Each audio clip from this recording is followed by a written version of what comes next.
ദൈവനാമത്തിന് മഹത്വമുണ്ടാകട്ടെ. നാം ഈ ദിവസങ്ങളിൽ ആഗ്രഹിക്കുകയും പ്രാർത്ഥിക്കുകയും ചെയ്തതുപോലെ ഈ നിലയിൽ ഈ ശമൂവേൽ തമ്പിസോഹൻ്റെ ഭവനത്തിൽ വെച്ച് ഇങ്ങനെ ഒരു കൺവെൻഷൻ നടത്തുവാനായിട്ട് കർത്താവ് ഇടയാക്കുന്നു എന്നുള്ളതിനായിട്ട് നമുക്ക് ദൈവത്തെ സ്തുതിക്കാം. ഈ കാലാവസ്ഥയിലും ഇത്രയും സഹോദരി സഹോദരന്മാർക്ക് ഒരുമിച്ച് കടന്നു വരുവാൻ സർവകൃപാലുവായ ദൈവം ഇടയാക്കി എന്നുള്ളതിനായിട്ട് നമുക്ക് ദൈവത്തെ സ്തുതിക്കാം. YMEF തൃശ്ശൂർ യൂണിറ്റിൻ്റെ നേതൃത്വത്തിലാണ് ഈ നിലയുള്ള ഈ മീറ്റിംഗ് ഇവിടെ ക്രമീകരിച്ചിരിക്കുന്നത്. കഴിഞ്ഞ 3 വർഷങ്ങളായി ഈ നിലയുള്ള പ്രവർത്തനം നടന്നു വരുന്നു. വളരെ അനുഗ്രഹിക്കപ്പെട്ട നിലയിൽ ഈ പ്രവർത്തനം മുന്നോട്ട് പോകുന്നുണ്ട്. നമ്മുടെ സമീപവാസികളായ പലർക്കും സുവിശേഷം അറിയിപ്പാൻ ഉള്ള അവസരമായിട്ട് ഈ പ്രവർത്തനം ഇടയായി തീർക്കുന്നു. മാത്രമല്ല നമ്മുടെ മധ്യേ പാടുന്ന കുഞ്ഞുങ്ങളുണ്ട്. അവർക്ക് ദൈവം കൊടുത്ത കൃപാവരം കർത്താവിന് വേണ്ടി പ്രയോജനപ്പെടുത്തുവാനെല്ലാം ഈ പ്രവർത്തന മുഖാന്തരം ഇടയാക്കി തീർക്കുന്നു. കഴിഞ്ഞ നാളുകളിൽ ദൈവം ഈ പ്രവർത്തനത്തെ മാനിച്ചു എന്നുള്ളതിനായിട്ടും വലിയവനായ ദൈവത്തെ സ്തുതിക്കുന്നു. ഇപ്പോൾ നമുക്ക് പ്രാർത്ഥിച്ച് ഈ മീറ്റിംഗ് ആരംഭിക്കാം. ഇപ്പോൾ ജിബിൻ തോമസ് കടന്നു വന്ന് തുടർന്ന് നടക്കേണ്ട സംഗീത ശുശ്രൂഷയ്ക്കും വചന ശുശ്രൂഷയുടെ അനുഗ്രഹത്തിനു വേണ്ടി ഇപ്പോൾ പ്രാർത്ഥിക്കും. പ്രിയ മകനായനായിട്ട് ക്ഷണിച്ചുകൊള്ളുന്നു. പ്രാർത്ഥിക്കാം. ദൈവമേ, സ്വർഗീയ നല്ല പിതാവേ, അനുഗ്രഹിക്കപ്പെട്ട നല്ല സമയത്തിനായിട്ട് സ്തോത്രം. വീണ്ടും ദൈവമുഖത്തേക്ക് നോക്കുവാൻ, പ്രാർത്ഥിപ്പാൻ അങ്ങ് നൽകിയ നല്ല സന്ദർഭങ്ങളെ, സാഹചര്യങ്ങളെ ഓർത്ത് നന്ദി പറയുന്നു. ഈ നിലയിൽ ഞങ്ങൾ ആഗ്രഹിക്കുകയും പ്രാർത്ഥിക്കുകയും ചെയ്തതുപോലെ ഈ പ്രിയഭവനത്തിൻ്റെ തണലിൽ ഞങ്ങൾക്കിങ്ങനെ ഈ മുറ്റത്തെ കൺവെൻഷൻ എന്നുള്ള മീറ്റിംഗ് ക്രമീകരിക്കാനും ഇത്രയും ജനത്തിന് കൂടി വരുവാനും കർത്താവ് സഹായിച്ചു നന്ദി പറയുന്നു. കാലാവസ്ഥയെ ഇത്രത്തോളം അനുകൂലമാക്കി കടന്നു വന്ന ജനത്തിനായിട്ടും സ്തോത്രം. ദൈവവചനം കേൾക്കുവാനായിട്ട് ഞങ്ങൾ കൂടിയിരിക്കുന്നു. നിങ്ങളുടെ ദാസനെ സൗറിനെ കൂട്ടിവരുന്നതിനായിട്ട് സ്തോത്രം. ആവശ്യമായ രീതിയിൽ ദൈവകൃപയിൽ, ദൈവശക്തിയിൽ ദൈവവചനം സംസാരിക്കുവാൻ ആവശ്യമായിട്ട് എല്ലാ ദൈവകൃപയും അങ്ങ് കൊടുക്കുമാറാകണം, സഹായിക്കണം. വചനം കേൾക്കുന്ന ഞങ്ങൾക്കും അത് കേൾക്കുന്നതിനേക്കാൾ ഉപരിയായിട്ട് കേൾക്കുന്ന വചനം ഞങ്ങളുടെ ജീവിതത്തിലെ കുറവുകളെ എണ്ണുവാൻ, ജീവിതത്തിലെ ദൈവത്തിൻ്റെ സ്നേഹം കൂടുതൽ മനസ്സിലാക്കുവാൻ കർത്താവ് സഹായിക്കണം. കടന്നു വന്നവയിൽ ദൈവത്തെ അറിയാത്ത, മനസ്സന്തരപ്പെടാത്ത ആരെങ്കിലും ഉണ്ടെങ്കിൽ ഇന്നത്തെ ദൈവവചന കേൾവി അവരുടെ മാനസാന്തരത്തിനിടയാകുവാൻ, എന്താണ് സുവിശേഷം, എന്തിനാണ് ഈ ദൈവസ്നേഹം അറിയേണ്ടത് എന്നുള്ള കാര്യങ്ങൾ അവർ മനസ്സിലാക്കേണ്ടതിന് ഞങ്ങൾ അവരോട് പ്രാർത്ഥിക്കുന്നു. ഈ ദേശത്തെ കർത്താവിൻ്റെ സന്നിധി പറഞ്ഞേൽപ്പിക്കുന്നു. ഈ ദേശത്തെ നിവാസികളോട് പ്രാർത്ഥിക്കുന്നു. ഈ പരിസരത്ത് ഞങ്ങളുടെ വചനം കേൾക്കുന്ന, ഞങ്ങളെ ശ്രവിക്കുന്ന എല്ലാവരെയും ഓർത്ത് പ്രാർത്ഥിക്കുന്നു, സഹായിക്കണം. ഈ ശബ്ദം വെളിച്ചം ഒക്കെ അങ്ങ് നിയന്ത്രിക്കണം. കാലാവസ്ഥയെ അനുകൂലമാക്കണം. ആദ്യോടന്തം കർത്താവിൻ്റെ സാന്നിധ്യം ബോധായപ്പോൾ ഞങ്ങൾ അവിടത്തിന് സഹായിക്കണം. എല്ലാ ക്രമീകരണങ്ങൾക്കായിട്ട് സ്തോത്രം. പ്രാർത്ഥന കേട്ടതുകൊണ്ട് സ്തോത്രം. എല്ലാ മഹത്വവും കർത്താവായ യേശു കർത്താവിൻ്റെ നാമത്തിൽ അപേക്ഷിക്കുന്നു. പ്രഭു കേൾക്കുമാറാകണമേ. ആമേൻ. തുടർന്ന് ഗാന ശുശ്രൂഷയാണ്. ഗാന ശുശ്രൂഷ ലീഡ് ചെയ്യുന്നത് സഹോദരൻ രമേശാണ്. രമേശിനെ അതിനായിട്ട് ക്ഷണിക്കുന്നു. ദൈവനാമത്തിന് മഹത്വമുണ്ടാകട്ടെ. ഈ നിലയിൽ ഈ ഭവനാങ്കണത്തിൽ നമുക്ക് YMEF നടത്തുന്ന മുറ്റത്തെ കൺവെൻഷനുമായിട്ട് ഒരിക്കൽ കൂടി ഒത്തുചേരുവാനായിട്ട് ദൈവം നൽകിയ അവസരത്തെ ഓർത്ത് ദൈവത്തെ സ്തുതിക്കാം. നാം ഇന്ന് വിവിധ സഭകളിൽ നമ്മുടെ ഏകസത്യ ദൈവത്തെ ആരാഴ്ച മഹത്വപ്പെടുത്തുവാനായിട്ട് ഓരോരുത്തർക്കും ഇടവന്നു. തുടർന്ന് ഈ നിലയിലായിരിക്കാനായിട്ടും ദൈവം സഹായിച്ചു കൊണ്ടിരിക്കുന്നു. അതിനായിട്ട് ദൈവത്തെ സ്തുതിക്കാം. നാം ലോകത്തിലേക്ക് നോക്കുകയാണെങ്കിൽ, രാജ്യത്ത് തന്നെ നോക്കുകയാണെങ്കിൽ അനേകം മതങ്ങളെയും ജാതികളെയും കാണുവാനായിട്ട് സാധിക്കും. അവർക്ക് ഓരോരുത്തർക്കും ഓരോ ദൈവങ്ങളുണ്ട്. എന്നാൽ നമുക്കറിയാം, നാം ആരാധിക്കുന്ന ഏകസത്യ ദൈവമാണ് ഈ ലോകത്തിലെ ഒരേ ഒരു ദൈവം എന്നുള്ള വസ്തുത നമുക്കറിയാവുന്ന കാര്യമാണ്. കർത്താവ് മാത്രമാണ് ആരാധനയ്ക്ക് യോഗ്യൻ. കർത്താവ് മാത്രമാണ് പുകഴ്ചകൾക്ക് യോഗ്യൻ. കർത്താവ് മാത്രമാണ് സ്തുതികൾക്ക് യോഗ്യൻ. ഈ ഇന്നേ ദിവസത്തെ ഈ ഗാന ശുശ്രൂഷയിലെ ആദ്യ ഗാനമായി എർവിൻ സഹോദരൻ ഒരു ആരാധനാ ഗീതം ആലപിക്കുന്നതായിരിക്കും. ആരാധ്യനെ സമാരാധ്യനെ എന്ന് തുടങ്ങുന്ന ഗാനം സഹോദരൻ എർവിൻ ഇപ്പോൾ ആലപിക്കുന്നതായിരിക്കും.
സൗഖ്യപ്രദായകനേ, എന്റെ പാപസംഹാരകനേ, എന്റെ സർവവും നീ മാത്രമേ.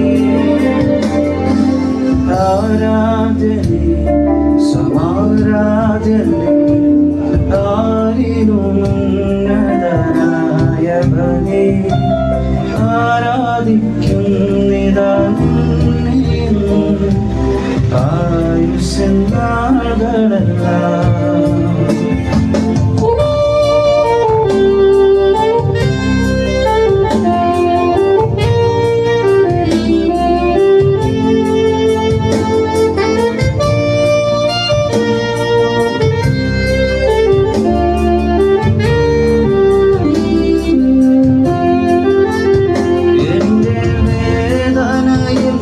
ശ്വാസം നിന്റെ സാന്ത്വനമെന്നുമെന്നും, എന്റെ രക്ഷകനാമേശുവേ, എന്റെ സങ്കേതം നീ മാത്രമേ. എന്റെ വേദനയിൽ ആശ്വാസം നിന്റെ സാന്ത്വനമെന്നുമെന്നും, എന്റെ രക്ഷകനാമേശുവേ, എന്റെ സങ്കേതം നീ മാത്രമേ. ആരാധനേ സമാരാധനേ ആരിലുന്നതനായവനേ, ആരാധിക്കുന്നിതാ നിന്നെയെന്നും ആയുസ്സെന്നാളുകളെല്ലാം. ആരാധനേ സമാരാധനേ ആരിലുന്നതനായവനേ, ആരാധിക്കുന്നിതാ നിന്നെയെന്നും ആയുസ്സെന്നാളുകളെല്ലാം. വളരെ മനോഹരമായ ഒരു ആരാധനാ ഗീതം ദാസനിലൂടെ കേൾക്കുവാനായിട്ട് സാധിച്ചു. ഓരോ ഗാനം കഴിയുമ്പോഴും നമ്മുടെ യുവ സഹോദരി സഹോദരന്മാരെ പ്രോത്സാഹിപ്പിക്കേണ്ടതാണ് എന്ന് ഓർമ്മിപ്പിച്ചുകൊള്ളുന്നു. മകനെ ദൈവം ധാരാളമായിട്ട് സഹായിക്കുമാറാകട്ടെ. ഇന്നേ കർത്തൃദിവസം നാം സമയത്ത് നാം ഓർക്കുകയുണ്ടായി, ഒരിക്കലും ഈ സന്നിധിയിലെ അടുത്തേക്ക് വരുവാൻ യാതൊരു യോഗ്യതയും ഇല്ലാത്തവരായിരുന്നു നാം. 10ാം തലമുറയ്ക്ക് പോലും ദൈവസന്നിധിയിലേക്ക് കടന്നു വരുവാനായിട്ട് ഒരു യോഗ്യതയും ഉണ്ടായിരുന്നില്ല. ആ തലമുറയിൽപ്പെട്ടവരായിരുന്നു നാം ഓരോരുത്തരും. പാപിയും ദൈവവും തമ്മിൽ വലിയൊരു വിടവുണ്ടായിരുന്നു എന്ന് നമുക്ക് കാണുവാനായിട്ട് സാധിക്കും. എന്നാൽ പുത്രൻ കാൽവറി ക്രൂശ് യാഗമായി തീർന്നതോടുകൂടി ആ വേർപാടിന്റെ നടുചുവർ നീങ്ങിക്കളഞ്ഞതായും നാം കാണുന്നു. ഇന്ന് ഏതു നേരത്തും ഏതു സമയത്തും എവിടെ വെച്ചും കർത്താവിന്റെ നാമം നാവിലെടുക്കുവാനും കർത്താവിനെ ആരാധിപ്പാനുമുള്ള സ്വാതന്ത്ര്യവും സാവകാശവും ദൈവം നമുക്ക് ഒരുക്കിയിട്ടുണ്ട്. ഇന്ന് നമുക്ക് നൽകപ്പെട്ടിട്ടുള്ള ഈ സാഹചര്യവും അങ്ങനെ ഒന്നാണ്. അതിനാൽ ദൈവത്തെ സ്തുതിക്കാം. ഈ അർത്ഥം വരുന്ന ഗാനം ഇപ്പോൾ സഹോദരി സിൽജി ഇപ്പോൾ ആലപിക്കുന്നതാണ്. ഒരു ഇംഗ്ലീഷ് ഗാനമാണ്. സഹോദരി സിൽജി ആ ഗാനം ആലപിക്കുന്നതാണ്.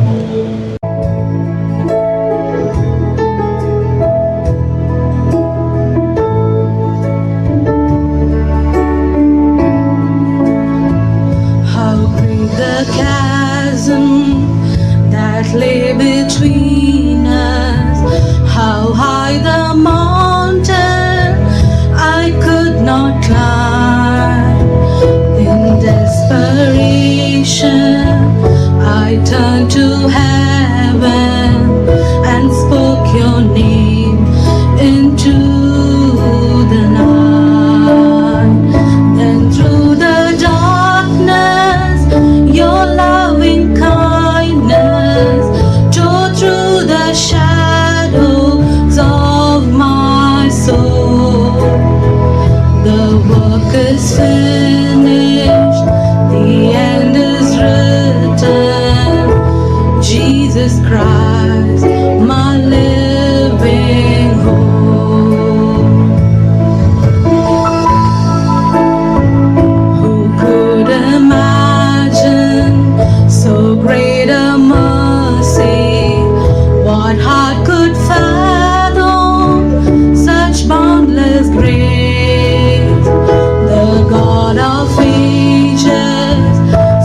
down from glory to wear my sin and bear my shame.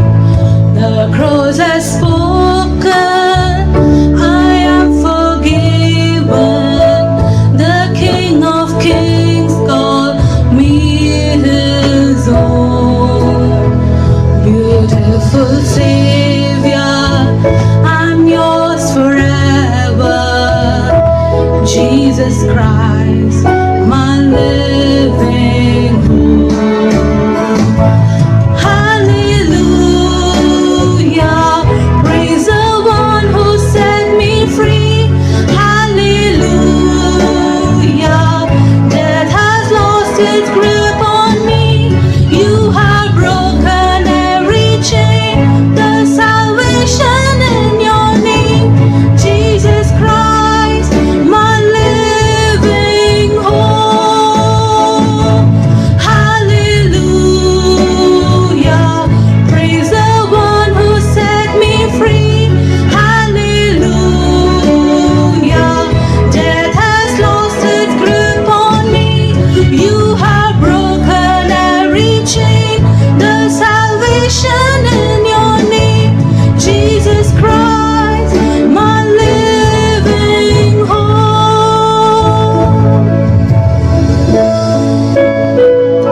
Then came the morning that sealed the promise. Your buried body began to breathe. Out of the silence, the roaring lion declared the grave has no claim on me. Then came the morning that sealed the promise. Your buried body began to breathe. Out of the silence, the roaring lion declared the grave has no claim on me. Jesus, yours is a victory. Hallelujah, praise the one who set me free. Hallelujah, death has lost its grip on me. You have broken every chain, the salvation in your name. Jesus Christ, my living hope. Hallelujah, praise the one who set me free. Hallelujah, death has lost its grip on me. You have broken every chain, the salvation in your name. Jesus Christ, my living hope. Jesus Christ, your living hope. വളരെ മനോഹരമായ ഒരു ഗാനം കൂടി കേൾക്കുവാനായിട്ട് ദൈവം നമ്മെ സഹായിച്ചതോർത്ത് ദൈവത്തെ സ്തുതിക്കാം. ഇരമ്യാ പ്രവചനം 17-ാം അധ്യായത്തിന്റെ 7-ാം വാക്യത്തിൽ നാം ഇങ്ങനെയാണ് വായിക്കുന്നത്: യഹോവയിൽ ആശ്രയിക്കുകയും യഹോവ തന്നെ ആശ്രയമായിരിക്കുകയും ചെയ്യുന്ന മനുഷ്യൻ ഭാഗ്യവാൻ. നാം എല്ലാവരും ആ ഭാഗ്യശാലികളാണ്. കാരണം നാം യഥാർത്ഥമായി യഹോവയിൽ ആശ്രയിക്കുന്നവരാണ്. നമ്മുടെ ഏതൊരു ആവശ്യത്തിനും ഏതൊരു സഹായത്തിനും നമ്മുടെ ദൈവം മതിയായവനാണ് എന്ന് നമുക്ക് നമ്മുടെ ജീവിതത്തിലൂടെ തന്നെ മനസ്സിലാക്കുവാനായിട്ട് സാധിച്ചിട്ടുണ്ട്. നമ്മുടെ ഏതൊരു പ്രാർത്ഥനയ്ക്കും തക്ക സമയത്ത് ഉത്തരം നൽകുന്ന ആ ജീവനുള്ള ദൈവത്തെ ഓർത്ത് ദൈവത്തെ സ്തുതിക്കാം. ഇപ്പോൾ എന്റെ ദൈവം മതിയായവൻ എന്ന പ്രത്യാശ ഗീതം സഹോദരി ഗ്രാറ്റിയ ഇപ്പോൾ ആലപിക്കുന്നതായിരിക്കും. എന്റെ ദൈവം മതിയായവൻ.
മനോഹരമായ ഒരു ഗാനം കൂടി കേൾക്കുവാനായിട്ട് ദൈവം നമ്മെ സഹായിച്ചു. സൗകര്യം ദൈവം ധാരാളമായിട്ട് അനുഗ്രഹിക്കുമാറാകട്ടെ. നാം വചനം പരിശോധിക്കുകയാണെങ്കിൽ നമ്മുടെ ദൈവത്തിന്റെ വിശ്വസ്തത ധാരാളം കാണുവാനായിട്ട് സാധിക്കും. ഒരു വാക്യം ഇങ്ങനെയാണ് നാം വായിക്കുന്നത്: നിങ്ങളെ വിളിച്ച ദൈവം വിശ്വസ്തൻ എന്ന്. മറ്റൊരു ഭാഗത്ത് പറയുന്നത് അവന്റെ സകല പ്രവൃത്തികളും വിശ്വസ്തതയുള്ളത്. ലോകത്തിൽ ദൈവത്തിന്റെ സൃഷ്ടിയിലും ദൈവത്തിന്റെ പ്രവൃത്തിയിലും അവിശ്വസ്തത കാണുവാനായിട്ട് നമുക്ക് സാധിക്കും. യഹോവയുടെ ദയ ആകാശത്തോളവും അവന്റെ വിശ്വസ്തത മേഘങ്ങളോളം എത്തുന്നു എന്ന് നാം വായിക്കുന്നുണ്ട്. അതിലൂടെ നമുക്ക് കാണുവാനായിട്ട് സാധിക്കും യഹോവയുടെ വിശ്വസ്തത അത് വളരെ വലുതാണ്. നമുക്ക് വിശ്വസിപ്പാനും ആശ്രയിപ്പാനും ശരണം പ്രാപിപ്പാനും ആ വിശ്വാസം, അവിശ്വസ്തത ധാരാളമാണ്. അത് മതിയായതാണ്. ഇപ്പോൾ ഈ അർത്ഥം വരുന്ന ഒരു ഇംഗ്ലീഷ് ഗാനം സഹോദരൻ Sam ആലപിക്കുന്നതായിരിക്കും.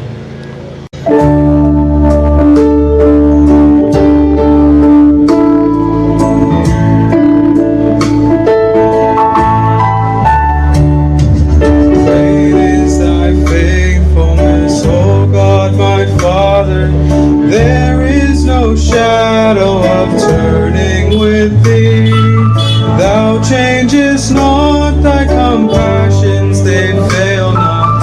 As thou hast been, thou forever wilt be.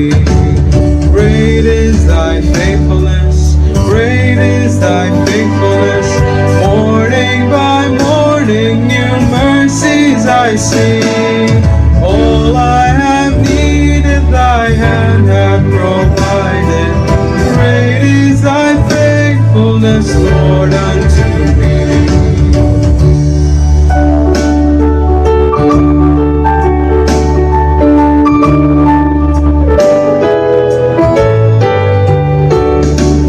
Summer and winter, springtime and harvest, sun, moon and stars in their courses above, join with all nature in manifold witness to thy great faithfulness, mercy and love.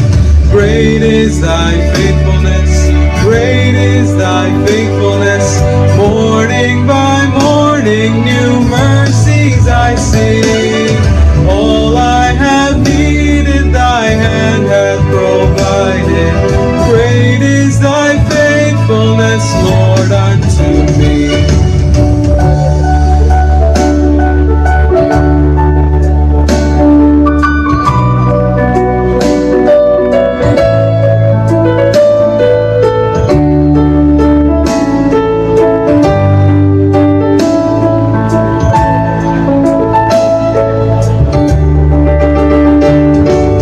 Pardon for sin and the peace that endureth, thine own dear presence to cheer and to guide, strength for today and bright hope for tomorrow, blessings all mine with 10,000 beside.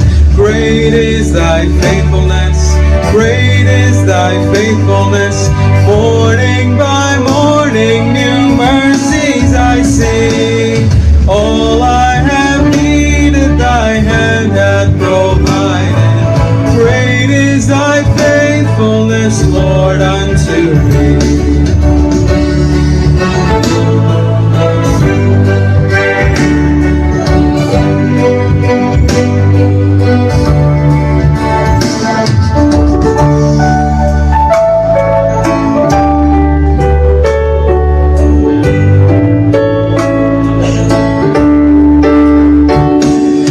Great is thy faithfulness, O God my Father.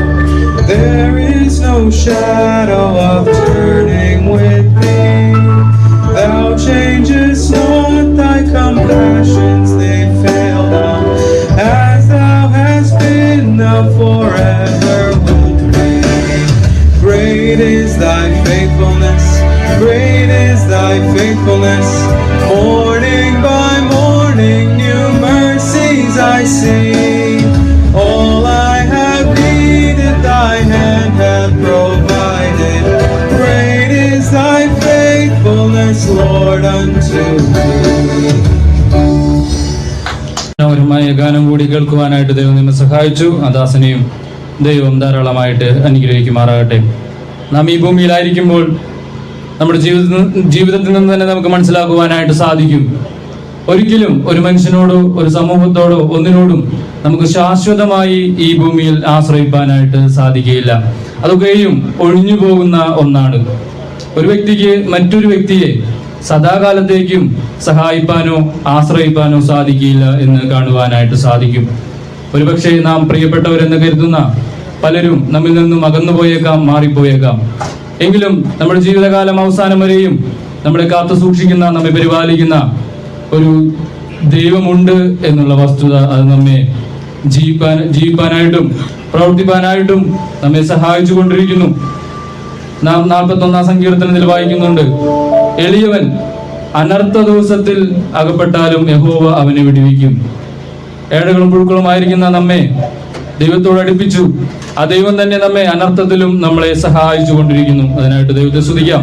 ഇപ്പോൾ ഈ ഒരർത്ഥം വരുന്ന ആരുമില്ല നീയൊഴികെ എന്നുള്ള ഗാനം, ആശ്വാസഗീതം Allen സഹോദരൻ നമുക്കായിട്ട് ആലപിക്കുന്നതായിരിക്കും.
അനുകൂലമല്ലല്ലോ നാദാ, എളിയവർ തൻ മക്കൾക്ക് ലോകമേതും അനുകൂലമല്ലല്ലോ നാദാ. വലിയവനാമി അനുകൂലമാണ്, ബലവും മഹിമയും നീതാ. വലിയവനാമി അനുകൂലമാണ്, ബലവും മഹിമയും നീതാ. ആരുമില്ല നീയൊഴികെ ചാരുവാനോരാ പാരിലം പ്രിയ.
ചാരി വരും സഭയാ തരുണീമണി ഭാഗ്യവതി തന്നെ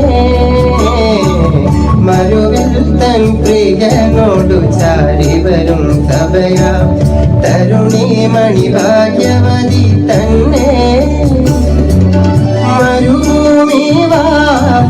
തരുമോരു ക്ലേശം അറിയുന്നില്ലേ അവൾ ലേശം മരുഭൂമിവാസം തരുമോരു ക്ലേശം അറിയുന്നില്ലേ അവൾ ലേശം ആരുമില്ല നീയൊഴി ചാരുവാനോരാ പാരിതൻ പ്രിയ ആരുമില്ല നീയൊഴി ചാരുവാനോരാ പാരിതൻ പ്രിയ നീറി നീറി ഗേഹങ്ങൾ മൂലം എരിയുന്ന മാനസം എരിയുന്ന മാനസം നിൻ തിരുമാറിൽ ചാരുമ്പോഴല്ല ആശ്വസിക്കുമോ ആശ്വസിക്കുമോ ആരുമില്ല നീയൊഴി ചാരുവാനോരാ പാരിതൻ പ്രിയ. ഒരു ഇമോഷണൽ ടച്ചോട് കൂടി തന്നെ മകൻ ആ ഗാനം ആലപിക്കുകയുണ്ടായി. ദൈവത്തെ സ്തുതിക്കാം. പ്രകൃതിയിൽ വെച്ച് നമുക്ക് ലഭിക്കാവുന്ന ഏറ്റവും മാധുര്യമേറിയ ഒരു വസ്തുവാണ് തേൻ. തേനെ പറ്റി വചനം ഇങ്ങനെയാണ് പറയുന്നത്: തേൻ അണ്ണാക്കിന് നല്ലതല്ലോ എന്ന്. ജ്ഞാനിയായ ശലോമോനാണ് ആ വാക്യം എഴുതിയിരിക്കുന്നത്. എന്നാൽ ആ ശലോമോൻ തന്നെ മറ്റൊരിടത്ത് പറയുകയാണ്, തേൻ അധികമായാൽ അത് നന്നല്ല, അത് ഛർദ്ദിച്ചു പോകുമെന്ന് ശലോമോൻ തന്നെ പറയുകയാണ്. നമുക്ക് അറിയാം, നമ്മോട് ആരെങ്കിലും ഇമ്പമായ വാക്കുകളോ ഇമ്പമായ വചനങ്ങളോ പറയുമ്പോൾ അതിന് നമുക്ക് തേനോട് സദൃശ്യമാക്കുവാനായിട്ട് സാധിക്കും. എന്നാൽ സങ്കീർത്തനം 119 നാം ഇങ്ങനെയാണ് വായിക്കുന്നത്: തിരുവചനം എൻ്റെ വായ്ക്ക് തേനിലും മധുരം. തേനിനൊരു മധുരമുണ്ടെങ്കിൽ അതിനേക്കാൾ മാധുര്യമേറിയതാണ് നമുക്ക് നൽകപ്പെട്ടിട്ടുള്ള ഈ വചനം. തേനിനേക്കാളും തേൻ കട്ടയേക്കാളും മാധുര്യമേറിയ ആ വചനത്തെ പറ്റി ഗാനരചിതാവ് എഴുതിയപ്പോഴും ഇങ്ങനെ തന്നെയാണ് ചോദിക്കുന്നത്: തേനിലും മധുരം വേദമല്ലാതെ വേറെ എന്തുണ്ട് എന്ന് ആ ഗാനരചിതാവ് ചോദിക്കുകയാണ്. ഇല്ല എന്ന് തന്നെയാണ് നമുക്കുള്ള മറുപടി. ഇപ്പോൾ ആ ഗാനം തേനിലും മധുരം വേദമല്ലാതെ എന്തുണ്ട് എന്നുള്ള ആ ഗാനം സഹോദരി ഡിറ്റി ഡെന്നി നമുക്ക് വേണ്ടി ആലപിക്കുന്നതായിരിക്കും.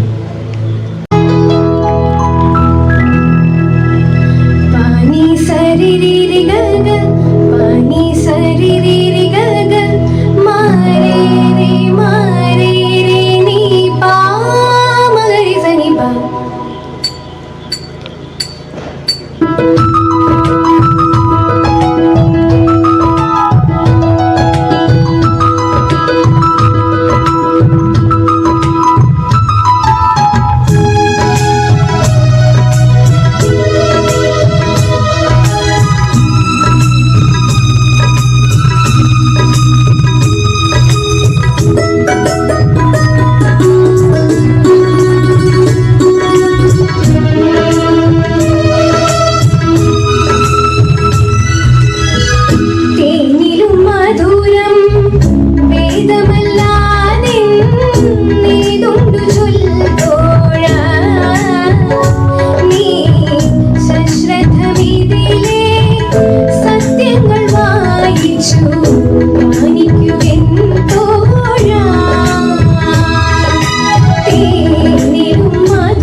പസാ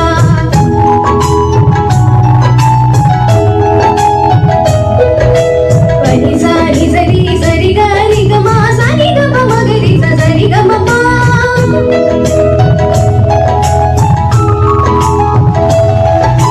ഗമ പ മഗരി സരി ഗമ പ പദ പ മ പ മ ഗമ ഗ ഗമ പ സരി രി ഗമ പ സരി ര പ ഗമ പ ഗമ പ രി ഗമ സരി ഗ നി സരി പനി സ നി സരി സരി ഗ രി ഗ ഗമ ഗമ പ പദ പദ പ മ രി ಮ ಗ ಸ ಗ രി ನಿ ಸರಿ ಪ ಸರಿ ಪನಿ ಸರಿ ಸರಿ ಸ ಸ ಗ ರಿ ಗಮ ಪ ನಿ ಸ ಗ ಸ ನಿ ಸ ಸ ಸರಿ ರಿ ಗ ರಿ ಗಮ ರಿ ಗ ಗ ಪ ಪ ಪ ಸರಿ ಗ ಮ ಗ ಪ ಪ ಸ ರ ಪ ಮ ಗ ಪ ಸ ರ ಪ ಮ ಗ ರ ಪ ಮ ಗ ರಿ ಸರಿ ಸ തേനിലും മധുരം വേദമല്ലാതെന്തുണ്ട്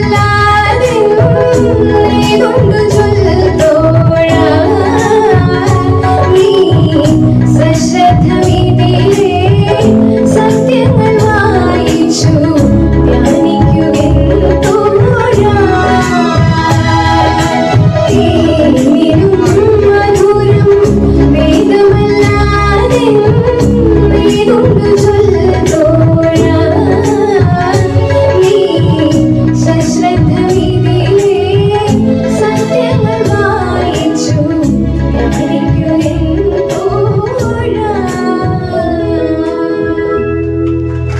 മനോഹരമായ ഒരു ഗാനം കൂടി കേൾക്കുവാനായിട്ട് ദൈവം നമ്മെ സഹായിച്ചു.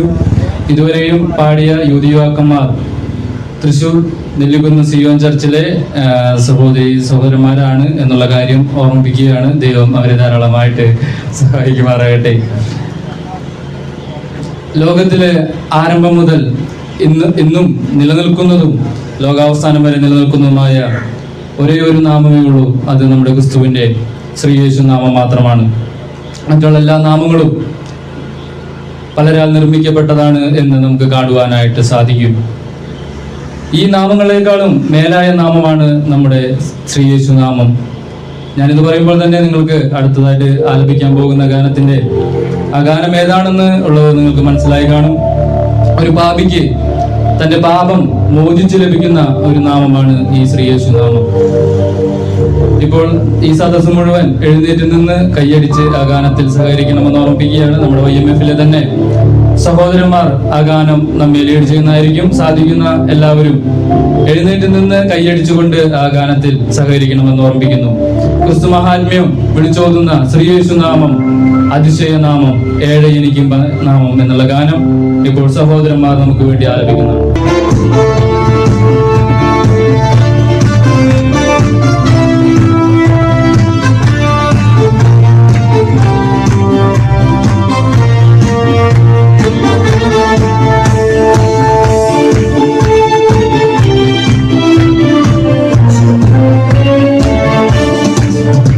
യേശുനാമം അതിശയനാമം, ഏഴ് എനിക്കുംബനാമം. യേശുനാമം അതിശയനാമം, ഏഴ് എനിക്കുംബനാമം. പാപവാരികാരാട്ടം പാതവരെ തേടി പാരിടത്തിൽ വന്ന നാമം. പാപവാരികാരാട്ടം പാതവരെ തേടി പാരിടത്തിൽ വന്ന നാമം. പാപക ജീവിതത്തിൽ മാതൃകയെ കാട്ടി തന്ന പാവനാമ പുണ്യനാമം. പാപക ജീവിതത്തിൽ മാതൃകയെ കാട്ടി തന്ന പാവനാമ പുണ്യനാമം. യേശുനാമം അതിശയനാമം, ഏഴ് എനിക്കുംബനാമം. യേശുനാമം അതിശയനാമം, ഏഴ് എനിക്കുംബനാമം. എന്നാമില്ല പാപം എന്നിൽ നിന്നു നീക്കാൻ എന്നിൽ കനിഞ്ഞ നാമം. എന്നാമില്ല പാപം എന്നിൽ നിന്നു നീക്കാൻ എന്നിൽ കനിഞ്ഞ നാമം. അന്യൽ നാമെടുത്തു എന്നേക്കുമായി മാറ്റു തന്ന കുഞ്ഞാതന്റെ വഞ്ഞനാമം. അന്യൽ നാം എടുത്തു എന്നേക്കുമായി മാറ്റു തന്ന ഉന്നതന്റെ ഉന്നതാമം ശ്രീയേശുനാമം അതിശയനാമം ഏഴയനിക്കുംബനാമം ശ്രീയേശുനാമം അതിശയനാമം ഏഴയനിക്കുംബനാമം എല്ലാ നാമത്തിലും മേലായ നാമം ഭക്തർക്കെല്ലാം വാഴ്ത്തുനാമം എല്ലാ നാമത്തിലും മേലായ നാമം ഭക്തർക്കെല്ലാം വാഴ്ത്തുനാമം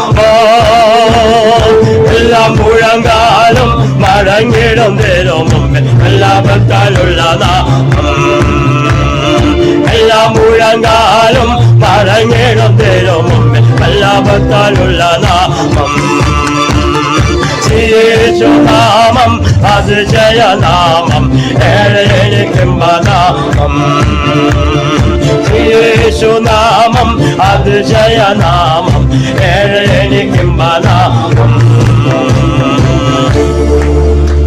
നമ്മുടെ വീണ്ടെടുപ്പുകാരനായ കർത്താവിനെ പ്രകീർത്തിക്കുന്ന വളരെ മനോഹരമായ ഗാനങ്ങൾ നാം കേട്ട് ആസ്വദിച്ചുകൊണ്ടിരിക്കുകയായിരുന്നു.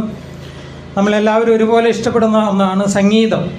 നമ്മുടെ മനസ്സിന് വളരെ ആശ്വാസവും സന്തോഷം നൽകുന്ന ഒന്നാണ് ഗാനം. എത്ര കേട്ടാലും മതി വരാത്ത ഒരു കാര്യമാണ് സംഗീതം. എന്നാൽ നമുക്കധികം സമയം ആ നിലയിൽ തുടരുവാനായിട്ട് കഴിയില്ലല്ലോ. തുടർന്ന് വചന ശുശ്രൂഷയാണ് നടക്കുവാനായിട്ട് പോകുന്നത്. നമുക്കറിയാം, നമ്മുടെ ജീവിതത്തിൽ വളരെ പ്രാധാന്യം അർഹിക്കുന്ന ഒന്നാണ് വചനം. നമ്മുടെ സൃഷ്ടാവായ ദൈവം നമ്മോട് സംസാരിക്കുന്നത് തിരുവചനത്തിൽ കൂടിയാണ്. അഥവാ ദൈവത്തിന് നമ്മോട് സംസാരിക്കുന്നത് ദൈവവചനത്തിൽ കൂടിയാണ് എന്നുള്ളത് നമുക്ക് മനസ്സിലാക്കണം ആ നിലയിൽ. അതുകൊണ്ട് അതിന് വളരെയേറെ പ്രാധാന്യമുണ്ട്. നമ്മയൊക്കെ സൃഷ്ടിച്ച ദൈവത്തിന് എന്താണ് നമ്മോട് പറയുവാനായിട്ടുള്ളത്, അതാണ് നാം വചനത്തിൽ കൂടി നാം കേൾക്കുവാനായിട്ട് പോകുന്നത്. വളരെ നാം ശ്രദ്ധിച്ച് ഇരുന്നാൽ തേനിനേക്കാൾ വളരെ മാധുര്യമായ തിരുവചനം നമുക്ക് വളരെ ആസ്വദിക്കുവാനായിട്ട് കഴിയും. ആ നിലയിൽ നമുക്ക് വളരെ ഭയത്തോടും ഭക്തിയോടും പ്രാർത്ഥനയോടും കൂടെ ദൈവവചനത്തിന് മുമ്പാകിരിക്കാം. ഇന്ന് ഇവിടെ വചനം ശുശ്രൂഷിക്കുന്നത് കർത്താവിൻ്റെ വേലയിൽ, പുതുപ്പള്ളിയിൽ കർത്താവിൻ്റെ വേലയിലായിരിക്കുന്ന സജീവ് വർഗീസ്വരനാണ് ഇവിടെ വചനം ശുശ്രൂഷിക്കുന്നത്. പ്രിയ ദേവദാസിനെ ഇപ്പോൾ സീറ്റിലേക്ക് ക്ഷണിക്കുന്നു. നമുക്ക് ദൈവമേ അരുളി ചെയ്യണമെന്നുള്ള ആ നിലയിൽ ദൈവത്തിന് എന്താണ് നമ്മോട് സംസാരിക്കാനുള്ളത് അത് കേൾക്കുവാനുള്ള മനസ്സോടുകൂടി നമുക്ക് വചനത്തിന് മുമ്പാകിരിക്കാം. ഇപ്പോൾ വചന സംസാരിക്കുന്നതിന് മുമ്പ് വചന ശുശ്രൂഷ അനുഗ്രഹത്തിന് വേണ്ടി കുന്നംകുളത്ത് കർത്താവിൻ്റെ വേലയിൽ അടുപ്പട്ടിയിൽ കർത്താവിൻ്റെ വേല ചെയ്യുന്ന സാമനോർ സഹോദരൻ കടന്നു വന്ന് പ്രാർത്ഥനയിൽ വചന ശുശ്രൂഷ അനുഗ്രഹത്തിന് വേണ്ടി പ്രാർത്ഥിക്കും. ദേവദാസിനെ അതിനായിട്ട് ക്ഷണിക്കുന്നു. നമുക്ക് ദൈവസന്നിധാനത്തിൽ നമ്മുടെ കണ്ണുകളടച്ച് ദൈവത്തോട് പ്രാർത്ഥിക്കാം. അത്യുന്നതനായ ദൈവമേ, സ്വർഗീയ നല്ല പിതാവേ, അനുഗ്രഹീതമായിട്ടുള്ള ഈ സന്ധ്യായാമത്തിനായിട്ട് സ്തോത്രം ചെയ്യുന്നു. തൃശ്ശൂർ YMF യൂണിറ്റിന് ഈ നിലയിൽ ദൈവമക്കളുടെ വീട്ടിൻ്റെ മുൻവശത്ത് ദൈവത്തിൻ്റെ വചനം ഘോഷിപ്പാനായിട്ട് കൊടുത്ത സ്വർഗീയമായ ദർശനത്തിനായിട്ട് സ്തോത്രം. പ്രിയ ശമേൽ തമ്പി സഹോദരൻ്റെ ഭവനത്തെ അതിനായി തുറക്കപ്പെടുവാനിടയാക്കിയതിനായിട്ട് നന്ദി പറയുന്നു കർത്താവ്. ശ്രുതിമധുരമായ അനുഗ്രഹീതമായിട്ടുള്ള ഗാനങ്ങൾ ഞങ്ങൾക്ക് കേൾക്കുവാൻ, അത് ആസ്വദിക്കുവാനൊക്കെ ദൈവമേ ഞങ്ങളിടയാക്കിയല്ലോ, സ്തോത്രം. പാടിയ നിൻ്റെ മക്കളെ ധാരാളമായിട്ട് അനുഗ്രഹിക്കണം. ഇൻസ്ട്രുമെൻറ്റ്സ് വായിച്ച നിൻ്റെ മക്കളെയും അതുപോലെ തന്നെ ഈ മൈക്കും അതിൻ്റെ ക്രമീകരണങ്ങളും എല്ലാം നിയന്ത്രിച്ച പ്രിയപ്പെട്ട മക്കളെയും അവിടുന്ന് സഹായിക്കണമെന്ന് പ്രാർത്ഥിക്കണം. വിശേഷം ഇന്ന് വചനം സംസാരിക്കുന്ന അവിടുത്തെ വൃത്തിനെ പ്രിയ സജീവ വർഗീസ്വരനെ അവിടുത്തെ കരങ്ങളിലേക്ക് തരുന്നു. കൃപയോടുകൂടെ അത് ഞങ്ങൾക്ക് വിളമ്പിത്തരുവാനും കൃപയോടുകൂടെ ഞങ്ങൾക്കത് കേൾക്കുവാനും അവിടുന്ന് സഹായിക്കണമെന്ന് പ്രാർത്ഥിക്കുന്നു. വിവിധ സ്ഥലങ്ങളിൽ നിന്ന് കർത്താവെ, നിൻ്റെ രക്തത്താൽ വീണ്ടെടുക്കപ്പെട്ട നിൻ്റെ മക്കളായി ഞങ്ങൾക്ക് ഒരുമിച്ച് കൂടി ഞങ്ങൾ ക്രിസ്തുവിൽ ഒന്നാണ് എന്നുള്ളത് പാർക്കുന്ന ദേശത്ത് വിളിച്ചറിയിക്കുവാനും അതിൻ്റെ സ്വർഗീയമായിട്ടുള്ള സ്നേഹബന്ധത്തെ ഒന്ന് പ്രകടിപ്പിക്കാനും അവിടുത്തെ രക്ഷണ്യ വചനം പറയുവാനും ഏഴകളായ അടികൾക്ക് നൽകിയ ഈ നല്ല സന്ദർഭത്തിനായിട്ട് സ്തോത്രം ചെയ്യുന്നു. അയൽവാസികളായിട്ടുള്ള പ്രിയപ്പെട്ടവരുണ്ട്. അങ്ങനെ പല പ്രിയപ്പെട്ടവരും ഇന്ന് കടന്നു വന്നിട്ടുണ്ട്. അവരെല്ലാം ഓർത്ത് പ്രാർത്ഥിക്കുന്നു. അതുപോലെ ഈ ശബ്ദപരിധിക്കുള്ളിൽ ഞങ്ങളെ കേൾക്കുന്നവരെയും അവിടുത്തെ പാദാധികത്തിൽ അവിടുന്ന് കർത്താവെ സമർപ്പിച്ച് പ്രാർത്ഥിക്കുന്നു. കർത്താവ് ദൈവമേ, ആരും നശിച്ചു പോകാതെ നിത്യജീവൻ പ്രാപിക്കണം എന്നുള്ള ദൈവഹിതം ഇതിലൂടെ നിറവേറേണ്ടയായെങ്കിൽ എന്ന് അതിയായി ആഗ്രഹിക്കുന്നു.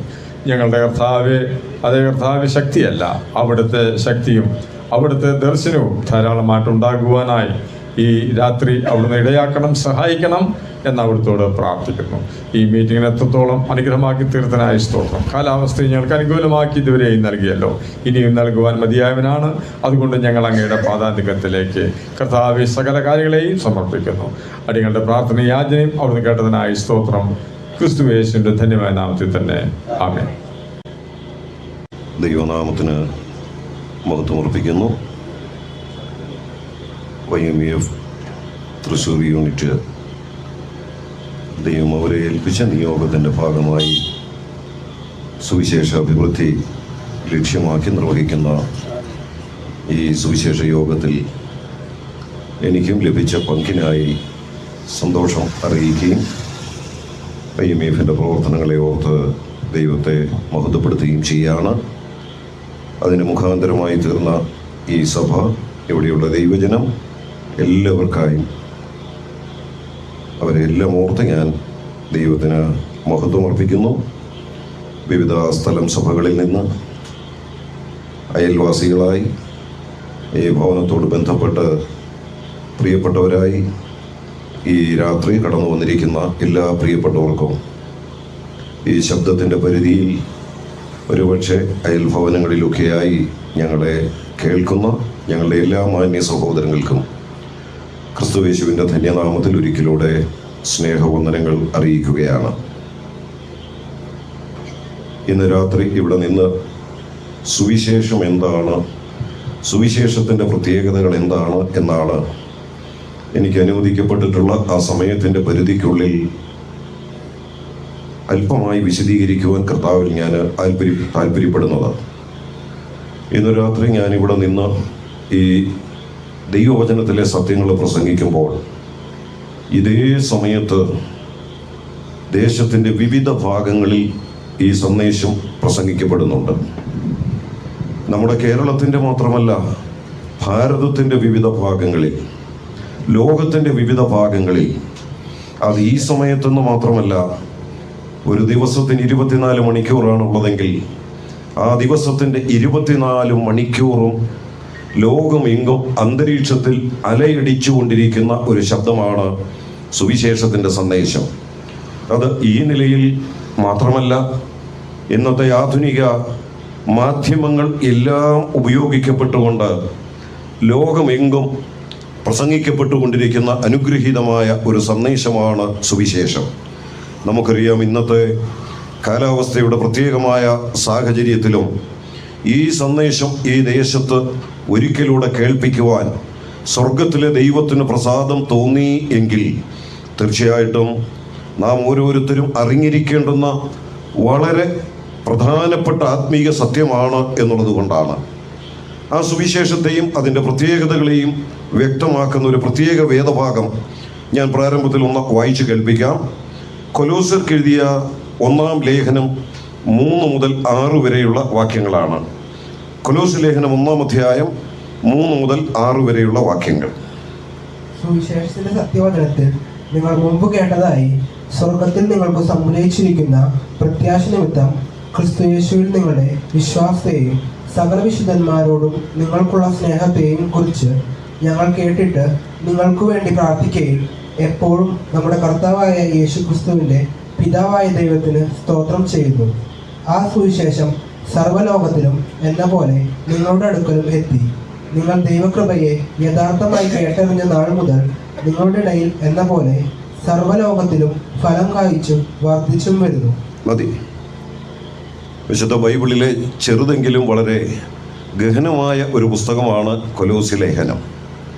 നമ്മുടെ കർത്താവായ യേശു ക്രിസ്തുവിൻ്റെ മഹത്വത്തെ ഏറ്റവും വ്യക്തമായി വിശദമാക്കുന്ന പുസ്തകമാണ് കൊലോസ്യ ലേഖനം. ഉൽപ്പത്തി പുസ്തകം മുതൽ ബൈബിളിൻ്റെ പേജുകളിലുടനീളം വെളിപ്പെടുത്തപ്പെട്ടിരിക്കുന്ന കർത്താവായ യേശു ക്രിസ്തു, പ്രത്യേകിച്ച് പുതിയ നിയമത്തിൻ്റെ ഭാഗത്തേക്ക് വരുമ്പോൾ യേശു ക്രിസ്തുവിൻ്റെ സവിശേഷതകളെ വർണ്ണിക്കുന്ന, തൻ്റെ ഈ ലോക ജീവിതത്തിലെ പ്രവർത്തനങ്ങളെ വിശദമാക്കുന്ന സുവിശേഷ പുസ്തകങ്ങളുണ്ട്. ആ പുസ്തകങ്ങളെക്കാൾ, തിരുവെഴുത്തിലെ മറ്റ് 65 പുസ്തകങ്ങളെക്കാൾ ക്രിസ്തുശാസ്ത്ര സംബന്ധമായ ഏറ്റവും ഗഹനമായ ഒരു പഠനം നൽകുന്ന പുസ്തകം എന്നുള്ള നിലയിൽ തിരുവെഴുത്തിലെ പ്രാധാന്യമർഹിക്കുന്ന ഒരു പുസ്തകമാണ് കൊലോസ്യ ലേഖനം. ഇതിൻ്റെ 1-ാം അധ്യായത്തിൽ നാം വായിച്ച വാക്യത്തിൻ്റെ പിന്നാലെ ക്രിസ്തു ആരാണ്, ക്രിസ്തു എന്താണ് എന്നിങ്ങനെ യേശു ക്രിസ്തുവിൻ്റെ മഹത്വം വർണ്ണിക്കുന്നുണ്ട്. എന്നാൽ അതിന് തൊട്ടു മുൻപ് ആ ക്രിസ്തുവിനെ കുറിച്ചുള്ള സന്ദേശത്തിൻ്റെ പ്രത്യേകത എന്താണ് എന്ന് പറയുന്ന ഏതാനും ചില വാക്യങ്ങളാണ് ഇപ്പോൾ ഞാനിവിടെ വായിച്ച് കേൾപ്പിച്ചത്. ആ വായിച്ച വേദഭാഗത്ത് സുവിശേഷം എന്ന പദം ഒന്നിലധികം പ്രാവശ്യം ആവർത്തിച്ച് നാം കേൾക്കുകയുണ്ടായി. എന്താണ് ഈ സുവിശേഷത്തിൻ്റെ പ്രത്യേകത? ഞാൻ വേഗത്തിൽ തന്നെ ആദ്യം ആ സുവിശേഷത്തിൻ്റെ പ്രത്യേകതകളായി ഈ വേദഭാഗത്ത് പറഞ്ഞിട്ടുള്ള 4 ആശയങ്ങളെ ഒന്ന് ഓർപ്പിച്ചിട്ട് അല്പമായിട്ട് അതൊന്ന് വിശദീകരിക്കാം. ഒന്നാമത്തേത്, അതിൻ്റെ 3-ാമത്തെ വാക്യത്തിൽ നാം ഇങ്ങനെ വായിച്ചു: സുവിശേഷത്തിൻ്റെ സത്യവചനത്തിൽ നിങ്ങൾ മുമ്പ് കേട്ടതായി. അപ്പോൾ സുവിശേഷത്തെക്കുറിച്ച് ഒന്നാമത് ആ വേദഭാഗം പറയുന്നത് ഇത് ലോകത്തിൽ വെളിപ്പെട്ട സത്യവചനമാണ്. രണ്ടാമത്, ഈ സുവിശേഷത്തെക്കുറിച്ച് താഴോട്ട് വരുമ്പോൾ നാം ഇങ്ങനെ വായിക്കുന്നു 6-ാമത്തെ വാക്യത്തിൽ: ആ സുവിശേഷം സർവ്വലോകത്തിലും എന്ന പോലെ നിങ്ങളുടെ അടുക്കലും എത്തി. അപ്പോൾ ഇത് കൊലോസ്യ എന്ന് പറയുന്ന ഒരു സ്ഥലത്ത് സുവിശേഷം എത്തിയ കാര്യമാണ് പറയുന്നത്. അവരോട് പറയുമ്പോൾ പറയുകയാണ്, ഇത് നിങ്ങളുടെ അരികിൽ എത്തിയെങ്കിൽ ഇത് സർവ്വലോകത്തിലും എന്ന പോലെ നിങ്ങളുടെ അരികിലും എത്തിയ സന്ദേശമാണ്. അങ്ങനെയാണെങ്കിൽ ഈ സുവിശേഷത്തിൻ്റെ 2-ാമത്തെ പ്രത്യേകത ഇത് സാർവലൗകികമായ ഒരു സന്ദേശമാണ്.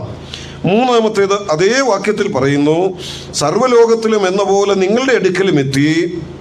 നിങ്ങൾ ദൈവകൃപയെ യഥാർത്ഥമായി കേട്ടറിഞ്ഞ നാൾ മുതൽ. കൊലോസ്യ എന്ന സ്ഥലത്തെ ഇപ്പോഴുള്ള ഒരു കൂട്ടം വിശ്വാസികൾ സുവിശേഷം കേട്ട് വിശ്വസിച്ച് ജീവിതത്തിന് മാറ്റം വന്നവരാണ്. അവരോട് പറയുകയാണ്, നിങ്ങളിത് കേട്ട നാൾ മുതൽ കേട്ട സന്ദേശത്തിനൊരു പ്രത്യേകതയുണ്ട്. അത് ദൈവകൃപയെ കേട്ടറിഞ്ഞതാ എന്ന് പറഞ്ഞാൽ ഇത് ദൈവകൃപയുടെ സന്ദേശമാണ്. 4-ാമത്തേതും ആ വാക്യം പറഞ്ഞ് ഇങ്ങനെ അവസാനിപ്പിക്കുന്നു: നിങ്ങളുടെ ഇടയിൽ എന്ന പോലെ സർവ്വലോകത്തിലും ഫലം കായ്ച്ചും വർദ്ധിച്ചും വരുന്നു. സുവിശേഷത്തിൻ്റെ 4-ാമത്തെ പ്രത്യേകത, ഇത് എവിടൊക്കെ ചെന്നിട്ടുണ്ടോ അവിടൊക്കെ ഫലമുണ്ടായിട്ടുണ്ട്. 4 പ്രത്യേകതകളാണ്. പ്രസംഗത്തിൻ്റെ വിഷയം മുഴുവൻ ഞാൻ പ്രാരംഭത്തിൽ തന്നെ പറഞ്ഞു. ഞാനത് 4ഉം പറഞ്ഞത് വളരെ പരിമിതമായ സമയമാണ് നമ്മുടെ വിശദീകരണത്തിനുള്ളത്. അതുകൊണ്ട് ആ 4 ഭാഗങ്ങളിലൂടെ അല്പമായ വിശദീകരണങ്ങളാണ് നൽകുവാൻ ആഗ്രഹിക്കുന്നത്. അതിലെ പ്രധാന വിഷയങ്ങൾ ആദ്യം തന്നെ മനസ്സിലേക്കൊന്ന് പതിപ്പിച്ചു എന്ന് മാത്രമേ ഉള്ളൂ. ഞാനതൊന്നുകൂടെ ആവർത്തിക്കുന്നു. 1, സുവിശേഷം എന്ന് പറയുന്നത് ലോകത്തിൽ വെളിപ്പെട്ട സത്യവചനമാണ്. സുവിശേഷം എന്ന് പറയുന്നത് സാർവലൗകികമായ സന്ദേശമാണ്. സുവിശേഷം എന്ന് പറയുന്നത് ദൈവകൃപയുടെ സന്ദേശമാണ്. സുവിശേഷം എന്നത് ഫലം പുറപ്പെടുവിക്കുന്ന, അല്ലെങ്കിൽ ജീവിതങ്ങളെ രൂപാന്തരപ്പെടുത്തുന്ന അനുഗ്രഹീതമായ സന്ദേശമാണ്. ഞാനതിൽ 1-ാമത്തേതിലേക്ക് വേഗത്തിൽ വരട്ടെ. സുവിശേഷത്തെക്കുറിച്ച് അവിടെ നാം ഇങ്ങനെയാണ് കണ്ടത്: ഇത് ലോകത്തിൽ വെളിപ്പെട്ട സത്യവചനം. അവിടെ വായിക്കുന്നു, സുവിശേഷത്തിൻ്റെ സത്യവചനത്താൽ നിങ്ങൾ മുമ്പ് കേട്ടതായി. സുവിശേഷത്തെക്കുറിച്ച് പറയുന്നു ഇത് സത്യവചനമാണ്. നമുക്കറിയാം, എന്തെല്ലാം വാർത്തകൾ കേൾക്കുന്ന ഒരു ലോകത്തിലാണ് നാം ജീവിക്കുന്നത്. നമ്മുടെ മാധ്യമങ്ങളിലൂടെ, പ്രത്യേകിച്ച് ദൃശ്യ ശ്രവണ മാധ്യമങ്ങളിലൂടെ എന്തെല്ലാം വാർത്തകൾ നാം കേട്ടുകൊണ്ടിരിക്കുകയാണ്. ഒരുപക്ഷെ കേൾക്കുന്ന വാർത്തകളിൽ സത്യമുണ്ട്, സത്യമില്ല എന്നാണ് നമുക്ക് പറയാൻ കഴിയുന്നത്.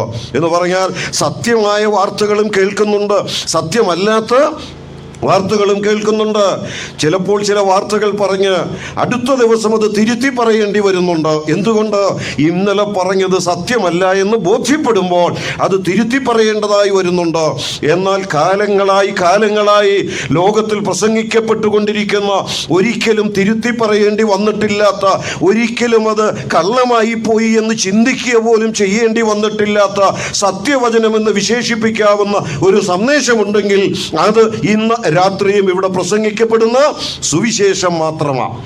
എന്തുകൊണ്ട് സുവിശേഷത്തെ സത്യവചനം എന്ന് പ്രത്യേകം ദൈവത്തിൻ്റെ വചനത്തിൽ എടുത്തു പറയുന്നു? അതിൻ്റെ 2 കാരണങ്ങളാണ് ഞാനൊന്ന് സൂചിപ്പിക്കുന്നത്. ഒന്ന്, സുവിശേഷം എന്ന് പറയുന്നത് ഒരു മതത്തിൻ്റെ പ്രസംഗമല്ല. സുവിശേഷം എന്ന് പറയുന്നത് ഒരു സഭയുടെ പ്രസംഗമല്ല. സുവിശേഷം എന്ന് പറയുന്നത് ഏതെങ്കിലും ചില കെട്ടുകഥകളെ അടിസ്ഥാനപ്പെടുത്തിയുള്ള പ്രസംഗമല്ല. സുവിശേഷം എന്ന് പറയുന്നത് കേവലം ഊഹാപോഹങ്ങളിൽ അധിഷ്ഠിതമായ ഒരു സന്ദേശമല്ല. സുവിശേഷം എന്ന് പറയുന്നത് പ്രസംഗിക്കുന്ന ആളിൻ്റെ മനസ്സിലൂടെ തോന്നുന്ന ചില ആശയങ്ങളെ അഥവാ മാനുഷിക ബുദ്ധിമൂശയിൽ ഉരുത്തിരിങ്ങിയ ആശയങ്ങൾ ക്രോഡീകരിച്ചുള്ള ഒരു സന്ദേശമോ പ്രസംഗമോ അല്ല സുവിശേഷം എന്ന് പറയുന്നത്. പിന്നെയോ സുവിശേഷം എന്ന് പറയുന്നത് ഒരു വ്യക്തിയെ ചുറ്റിപ്പറ്റിയുള്ള സന്ദേശമാണ്. ആ വ്യക്തിയെ ദൈവത്തിൻ്റെ വചനത്തിലൂടെ ഞാൻ ഇങ്ങനെ പറയട്ടെ, യേശു ക്രിസ്തുവിനെ കുറിച്ചുള്ള സന്ദേശമാണ് സുവിശേഷം എന്ന് പറയുന്നത്. ദൈവവചനത്തിൽ അങ്ങനെ തന്നെ രേഖപ്പെടുത്തിയിട്ടുണ്ട്. സുവിശേഷം എന്നതിന് ഒരു നിർവചനം കൊടുത്തിരിക്കുന്നത് ഇങ്ങനെയാണ്: ദാവീദിൻ്റെ സന്തതിയായി ജനിച്ചു മരിച്ച് ഉയർത്തെഴുന്നേറ്റ യേശു ക്രിസ്തുവിനെ ഓർത്തുകൊള്ളുക, അതാകുന്നു എൻ്റെ സുവിശേഷം. അവൾ എന്താ സുവിശേഷം എന്ന് പറയുന്നത്? അതൊരു മതത്തെക്കുറിച്ചോ ഒരു സംഘടനയെക്കുറിച്ചോ ഉള്ള പ്രസംഗമല്ല. പിന്നെയോ അത് യേശുക്രിസ്തുവിനെ കുറിച്ചുള്ള പ്രസംഗമാണ്. യേശുക്രിസ്തുവിനെ കുറിച്ചുള്ള പ്രസംഗത്തെ സത്യവചനമെന്ന് എന്തുകൊണ്ട് പറയുന്നു? അതിൻ്റെ കാരണം ഒന്ന്, യേശുക്രിസ്തു താൻ തന്നെ പരസ്യമായി ലോകത്തോട് ഇങ്ങനെ അവകാശപ്പെട്ടുകൊണ്ട് വിളിച്ചു പറഞ്ഞിട്ടുണ്ട്. ലോകത്തിൽ ഇന്ന് വരെ ജീവിച്ച യാതൊരുത്തരും പറഞ്ഞിട്ടില്ലാത്ത, ആർക്കും പറയാൻ കെൽപ്പില്ലാത്ത അനുഗ്രഹീതമായൊരു പ്രസ്താവന ലോകത്തോട് ഇങ്ങനെ വിളിച്ചു പറഞ്ഞു: ഞാൻ തന്നെ വഴിയും സത്യവും ജീവനുമാകുന്നു. ഇങ്ങനെ ലോകത്തോട് പരസ്യമായി വിളിച്ചു പറഞ്ഞ മറ്റൊരു വ്യക്തിത്വം ഇല്ല കേട്ടോ. അതുകൊണ്ട് യേശുക്രിസ്തു സത്യമെന്ന് ലോകത്തിന്റെ നടുവിൽ നിന്ന് പരസ്യമായി അവകാശപ്പെട്ടെങ്കിൽ ഈ ദൈവത്തിന്റെ വചനം പറയുന്നു ക്രിസ്തു സത്യമാണ്. അത് പറയാൻ മറ്റൊരു വാക്യം കൂടെ ഞാൻ വേഗത്തിൽ ഉദ്ധരിക്കുക. യോഹന്നാന്റെ സുവിശേഷം 1-ാം അധ്യായത്തിന്റെ 14-ാമത്തെ വാക്യം. ഞാൻ എല്ലാ വാക്യങ്ങളും എടുത്തു വായിക്കുന്നില്ല, വേഗത്തിൽ പറഞ്ഞു പോകുക മാത്രമാണ് ചെയ്യുന്നത്. അവിടെ യേശുക്രിസ്തുവിന്റെ ജഡാവതാരത്തെ കുറിച്ച് പറയുമ്പോൾ ഇങ്ങനെ പറയുന്നു: വചനം ജഡമായി തീർന്നു, കൃപയും സത്യവും നിറഞ്ഞവനായി നമ്മുടെ ഇടയിൽ പാർത്തു. പിന്നെയും മുൻപോട്ട് വരുമ്പോൾ ആ യേശുക്രിസ്തുവിനെ കുറിച്ച് പറയുമ്പോൾ അതേ പ്രയോഗം പിന്നെയും ആവർത്തിക്കുന്നുണ്ട്: കൃപയും സത്യവും നിറഞ്ഞവൻ. ആ പദമാണ് ആവർത്തിക്കുന്നത്, ആ ആശയമാണ് ആവർത്തിക്കുന്നത്. പണ്ടുണ്ടായിരുന്ന മതത്തിന്റെ പ്രമാണം ന്യായപ്രമാണം എന്ന് വിശേഷിപ്പിക്കാം.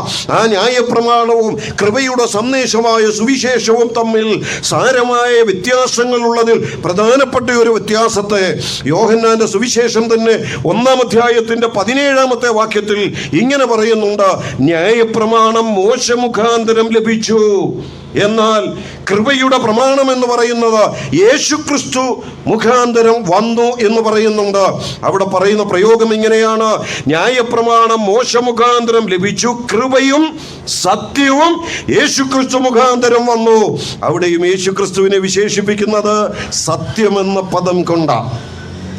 യോഹന്നാന്റെ സുവിശേഷം 1-ാം അധ്യായം തന്നെ 9-ാമത്തെ വാക്യത്തിൽ യേശുക്രിസ്തുവിന് തൊട്ടു മുൻപ് മാനസാന്തരത്തിന്റെ പ്രസംഗം പറയുവാൻ ദൈവത്താൽ അയക്കപ്പെട്ട ഒരു വിപ്ലവ പുരുഷൻ, വിപ്ലവ നേതാവ് യോഹന്നാൻ സ്നാപകൻ.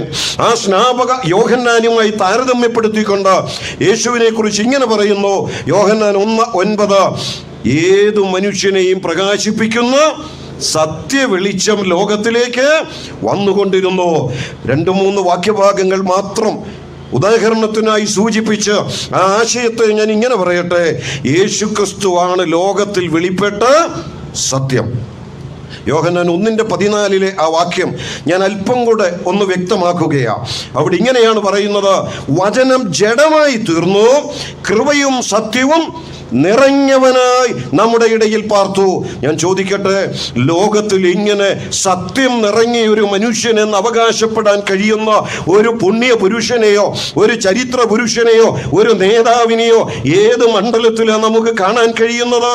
ഒരുപക്ഷെ ഭരണാധികാരികളിൽ, രാഷ്ട്രീയ നേതാക്കന്മാരിൽ, മതഗുരുക്കന്മാരിൽ എവിടെ തപ്പി നോക്കിയാലും ഇങ്ങനൊരു പുരുഷനെ ചരിത്രത്തിൽ വേറെ കാണിക്കുവാനായിട്ടില്ല.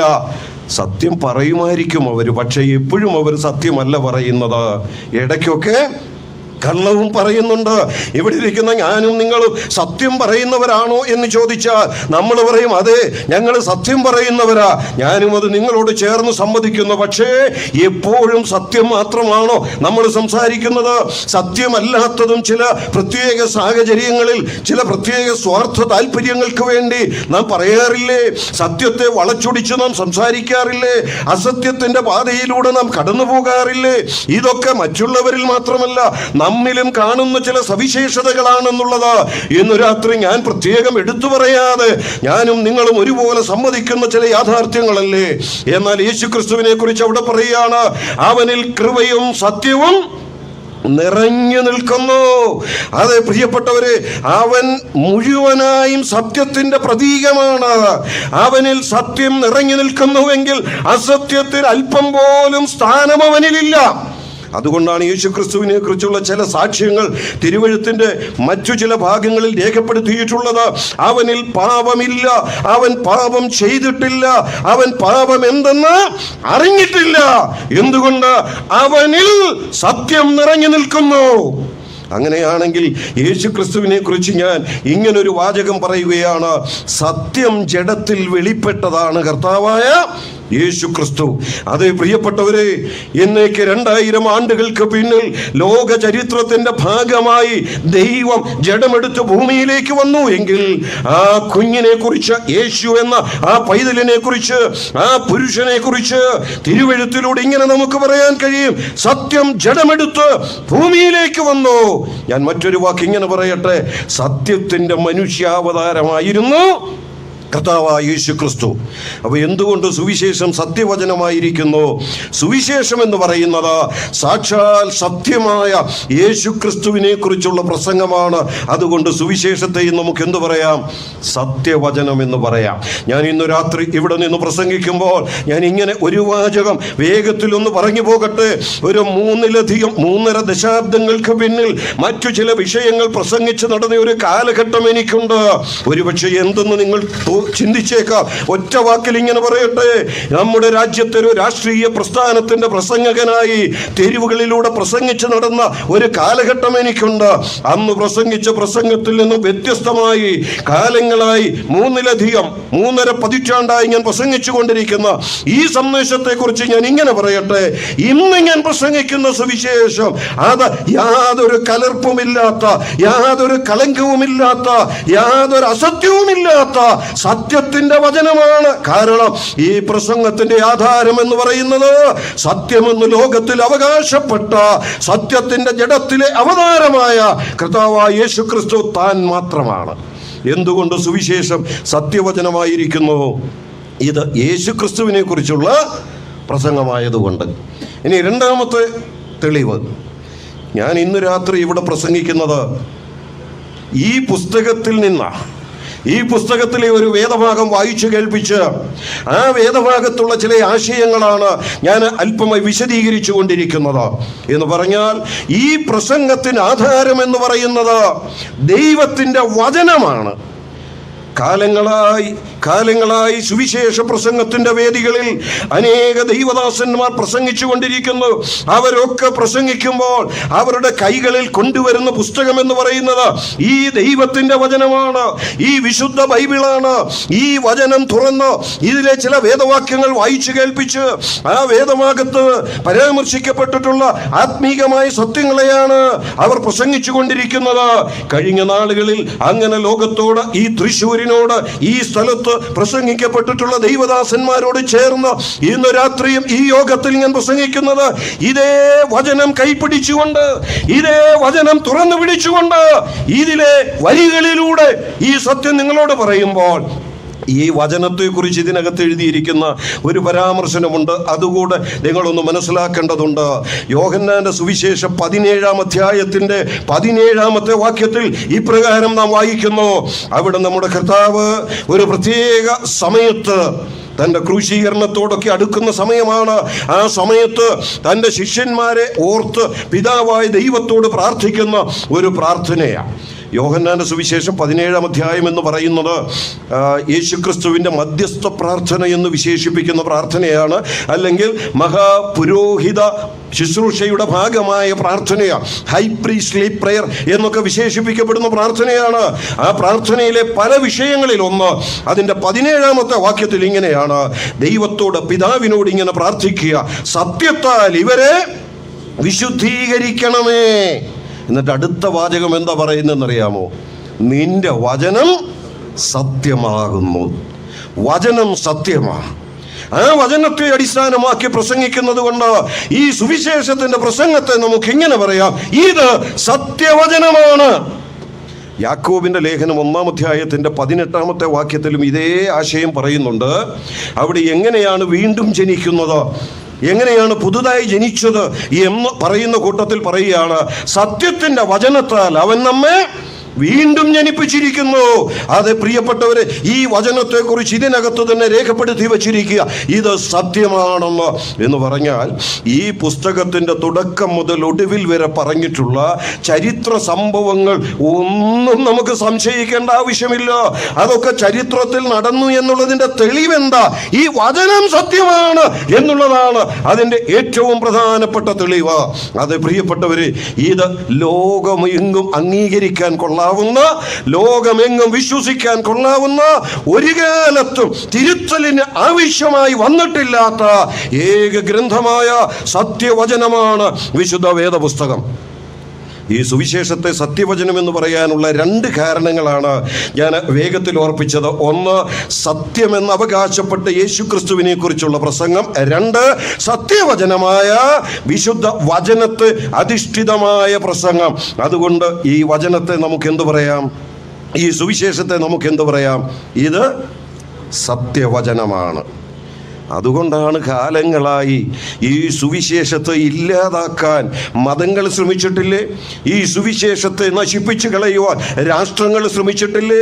നമ്മുടെ കർത്താവ് ഈ ഭൂമിയിൽ ജീവിച്ച കാലഘട്ടത്തിൽ തന്നെ യഹൂദ മതമാകട്ടെ, റോമൻ ഗവൺമെന്റ് ആകട്ടെ, ഈ മാർഗത്തെ ഇല്ലാതാക്കുവാൻ അവരാൽ ആവോളം കഠിനാധ്വാനം ചെയ്തില്ലേ? അവരുടെ സകല ശക്തികളും ഉപയോഗിച്ചില്ലേ? ഇതെല്ലാം ചെയ്തിട്ട് നൂറ്റാണ്ടുകളായി അനേകം ഈ മാർഗത്തെ ഇല്ലാതാക്കുവാൻ കഠിനാധ്വാനം ചെയ്തുകൊണ്ടിരിക്കുമ്പോഴും ഇന്നും ഈ സന്ദേശം ലോകമെങ്ങും പ്രസംഗിക്കപ്പെട്ടുകൊണ്ടിരിക്കുകയാണ്. ഇന്നും ഈ സന്ദേശം അനേകരുടെ ജീവിതങ്ങളെ, അനേക ഹൃദയങ്ങളെ രൂപാന്തരപ്പെടുത്തിക്കൊണ്ടിരിക്കുകയാണ്. എന്താ കാരണം? ഇത് സത്യവചനമാണ്. ഞാൻ ഒന്നാമത്തെ ആശയം അവിടെ നിർത്തുവാൻ നിർബന്ധിക്കപ്പെടുകയാണ്. രണ്ടാമത്തേത്, അടുത്ത ആശയം ഞാൻ ഓർപ്പിച്ചു. ഈ സുവിശേഷം എന്ന് പറയുന്നത് ഒരു പ്രത്യേക പ്രദേശത്തിന് വേണ്ടി മാത്രമുള്ള സന്ദേശമല്ല. നമുക്കറിയാം, നമ്മുടെ കർത്താവ് ജനിച്ചതും ജീവിച്ചതുമൊക്കെ ഒരു പ്രത്യേക ഭൂപ്രദേശത്തു മാത്രമാണ്. ആ ഭൂപ്രദേശത്തിന് പുറത്തേക്ക് താൻ യാത്ര ചെയ്തതായി നാം കാണുന്നില്ല. എന്നാൽ ഒരു യാഥാർത്ഥ്യം ഇങ്ങനെ പറയട്ടെ: യഹൂദ മതത്തിലൂടെ വന്ന് ഒരു പ്രത്യേക ഭൂപ്രദേശത്തിനുള്ളിൽ മാത്രം സഞ്ചരിച്ച് അവിടെ മാത്രം പ്രവർത്തിച്ച ഒരു ചരിത്ര പുരുഷനാണ് ക്രിസ്തു. എങ്കിലും യേശു ക്രിസ്തുവിനെ കുറിച്ചുള്ള സന്ദേശം എന്ന് പറയുന്നത് ആ ഭൂപരിധിക്കുള്ളിൽ ഒതുങ്ങി നിൽക്കുന്ന സന്ദേശമല്ല. നമ്മൾ ബൈബിളിൽ വായിക്കുന്ന വളരെ പ്രശസ്തമായ ഒരു വാക്യം ഞാൻ അങ്ങ് ഉദ്ധരിച്ച് വിശദീകരിക്കാതെ പോകുക. ക്രിസ്തുവേശു പാപികളെ രക്ഷിപ്പാൻ ലോകത്തിൽ വന്നു എന്നുള്ളത് എവിടെ വന്നു എന്നുള്ളതാ? യെരൂശലേമിൽ വന്നു എന്നുള്ളതല്ല, ഇസ്രായേലിൽ വന്നു എന്നുള്ളതല്ല. ക്രിസ്തുവേശു പാപികളെ രക്ഷിപ്പാൻ ലോകത്തിൽ വന്നു എന്നുള്ളത് വിശ്വാസ്യവും എല്ലാവരും അംഗീകരിപ്പാൻ യോഗ്യവുമായ വചനം തന്നെ. അപ്പൊ യേശു ക്രിസ്തു എവിടേക്കാ വന്നത്? തൻ്റെ ജനനത്തിനായി ഒരു സ്ത്രീയെ ദൈവം തെരഞ്ഞെടുത്തു, ശരിയാ. തൻ്റെ ജനനത്തിനായി ഒരു പ്രദേശം ദൈവം തെരഞ്ഞെടുത്തു, അത് ശരിയാ. പക്ഷേ ദൈവത്തിന്റെ വചനം പറയുന്നു, ക്രിസ്തു ലോകത്തിലേക്ക് ഇറങ്ങി വന്നു. യേശു ക്രിസ്തുവിനെ ചൂണ്ടിക്കാണിച്ച് വിരല് ചൂണ്ടി പ്രസംഗിച്ച് ആദ്യത്തെ മനുഷ്യൻ സ്നാപക യോഹന്നാനാ. ആ സ്നാപക യോഹന്നാൻ പ്രസംഗിച്ചത് എന്താ? ഇതാ ലോകത്തിന്റെ പാപം ചുമക്കുന്ന ദൈവത്തിന്റെ കുഞ്ഞാട്. ഒരുപക്ഷെ യോഹന്നാൻ സ്നാപകൻ ഇത് പ്രസംഗിക്കുമ്പോൾ യോഹന്നാൻ സ്നാപകന്റെ കൂടെ ലോകത്തിലെ മുഴുവൻ ആളുകളുടെയും പ്രതിനിധികളില്ല. അതുമാത്രമല്ല, യോഹന്നാൻ സ്നാപകൻ അത് പ്രസംഗിക്കുമ്പോൾ ഇന്നത്തെ പോലെ മാധ്യമ സൗകര്യങ്ങളൊന്നുമില്ല. ഇന്ന് ലോകത്തിന്റെ ഏത് മൂലയിൽ നിന്നൊരാൾ പ്രസംഗിച്ചാലും ലോകം മുഴുവൻ കാണാം, ലോകം മുഴുവൻ കേൾക്കാം. എന്നാൽ അന്ന് അതിനുള്ള സാങ്കേതിക വിദ്യകൾ അത്ര വിപുലമായി വന്നിട്ടില്ലാത്ത സാഹചര്യം. ഒരു പ്രത്യേക ഭൂപ്രദേശത്ത് നിന്ന് തന്നോടൊപ്പമുള്ള ഒരു പ്രത്യേക മതത്തിലെ ചില ആളുകളെ മാത്രം കണ്ടുകൊണ്ട് പ്രസംഗിച്ചപ്പോൾ വേണമെങ്കിൽ ഇങ്ങനെ പറയാം, ഇതാ നിങ്ങൾക്ക് രക്ഷിതാവായി വന്നവൻ, നിങ്ങളുടെ പാപം ചുമക്കുവാൻ വന്നവൻ, അല്ലയോ യഹൂദ മതമേ, നിങ്ങളുടെ പാപത്തെ ചുമക്കുവാൻ വന്നവൻ. എന്നാൽ അങ്ങനെയല്ല പറഞ്ഞത്. എന്താ സ്നാപക യോഹന്നാൻ വിളിച്ചു പറഞ്ഞത്? ഇതാ ലോകത്തിന്റെ പാപം ചുമക്കുന്ന ദൈവത്തിന്റെ കുഞ്ഞാട്. ഓ ദൈവത്തിന് സ്തോത്രം. ഇത് ലോകം മുഴുവൻ അറിയേണ്ട അനുഗ്രഹീതമായ സന്ദേശമാണ്. കൊലോസിയിലെ വിശ്വാസികളോട് പറയുമ്പോൾ ഇങ്ങനെ അവിടെ പറയുന്നത്, ഈ സന്ദേശം നിങ്ങളുടെ അരികിലും എത്തി. അതിൻ്റെ തൊട്ട് മുമ്പ് പറയുന്ന വാക്കൊന്ന് ശ്രദ്ധിച്ച്, എവിടൊക്കെ ചെന്നാ ഇപ്പം നിങ്ങളുടെ അരികിലും ഇത് എത്തിയിരിക്കുന്നത്? ഏതൊക്കെ പ്രദേശങ്ങളിലൂടെ കറങ്ങിയ ഈ സന്ദേശം ഇപ്പോൾ നിങ്ങളുടെ അരികിൽ എത്തിയിരിക്കുന്നത്? അവിടെ വളരെ വ്യക്തമായി രേഖപ്പെടുത്തിയിരിക്കുക, സർവ്വലോകത്തിലും എന്ന പോലെ നിങ്ങളുടെ അരികിലും എത്തി.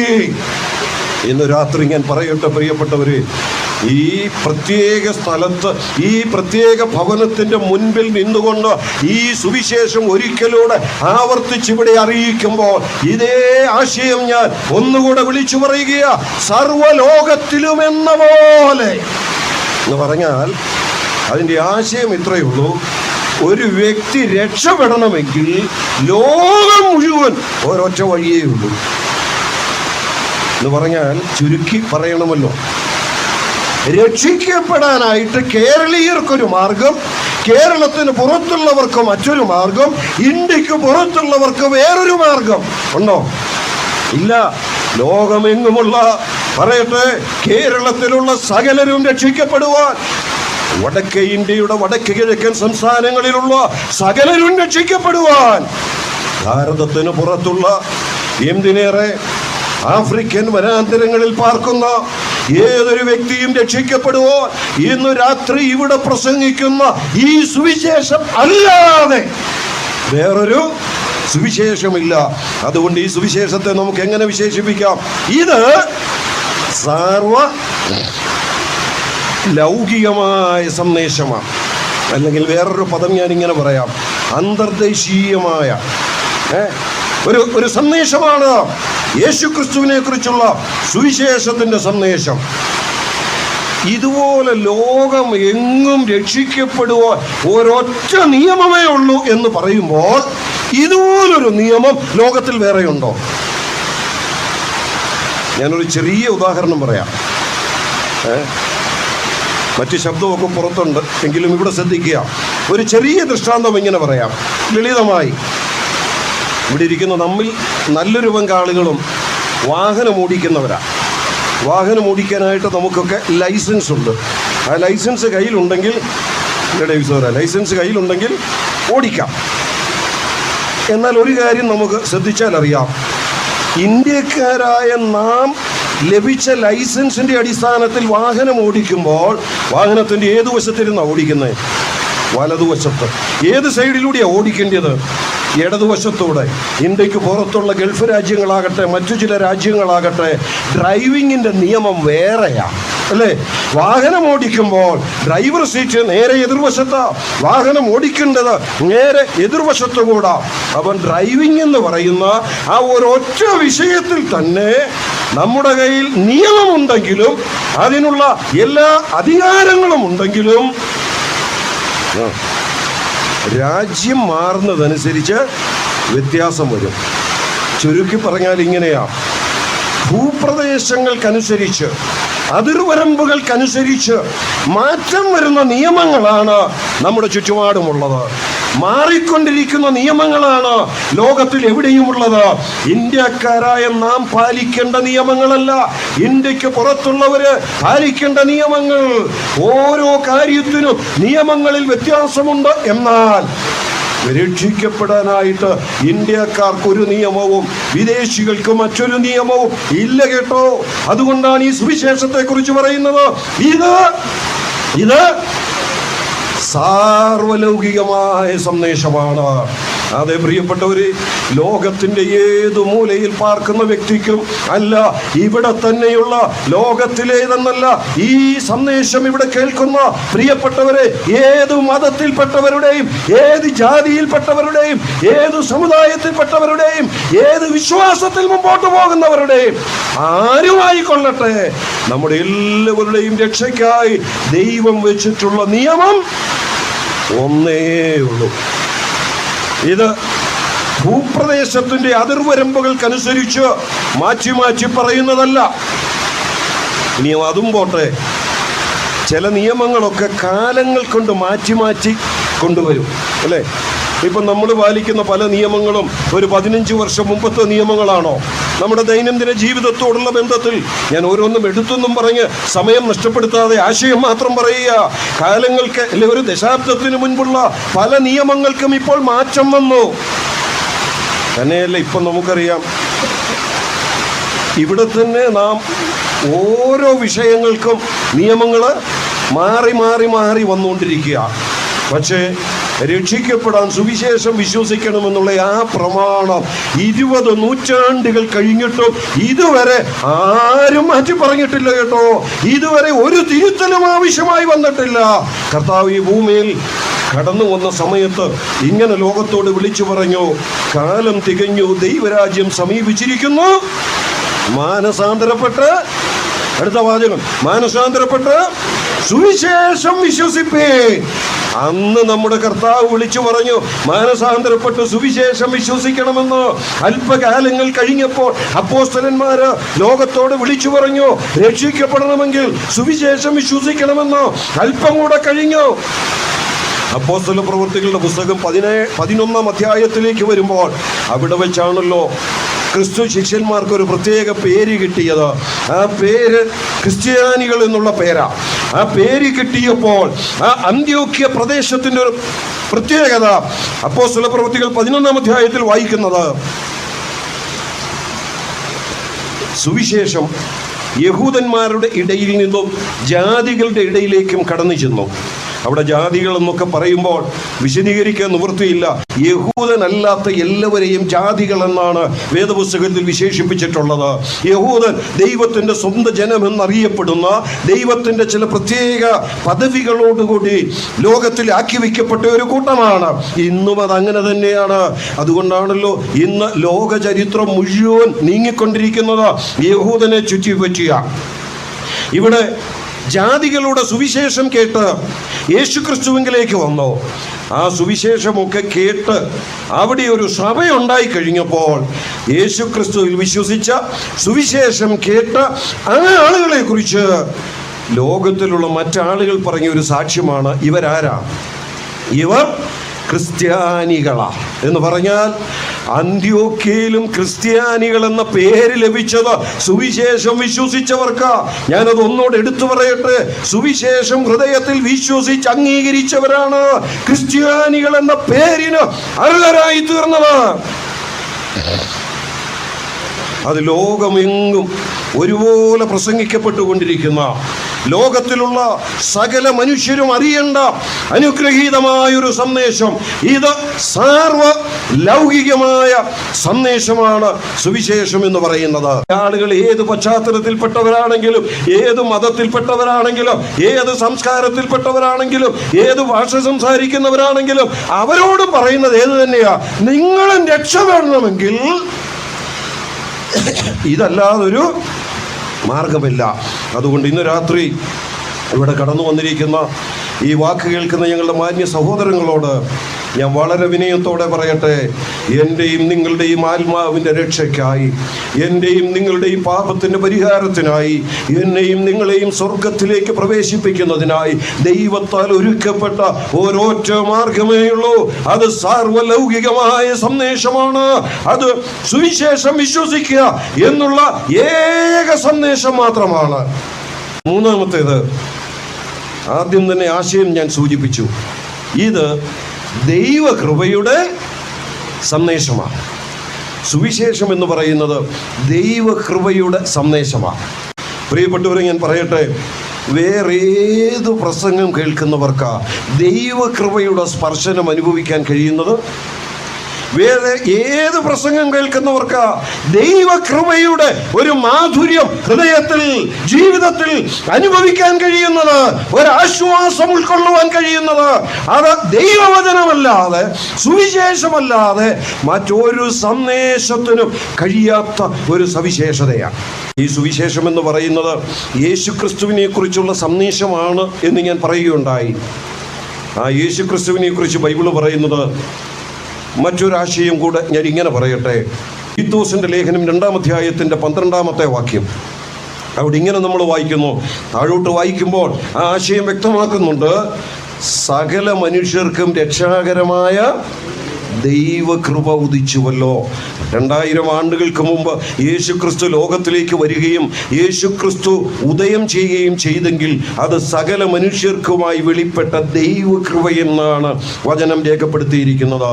ലോകത്തിൽ വെളിപ്പെട്ട കഴിഞ്ഞ നാളുകളിൽ ചരിത്രത്തിൻ്റെ താളുകളിൽ സ്ഥാനം പിടിച്ചിട്ടുള്ള ഏത് മഹാനെ കുറിച്ച് അദ്ദേഹത്തിൻ്റെ ജനനം ലോകത്തോടുള്ള ദൈവകൃപയുടെ അടയാളമാണെന്ന് പറയുവാൻ കഴിയും? ഇല്ലേ, ഇല്ല.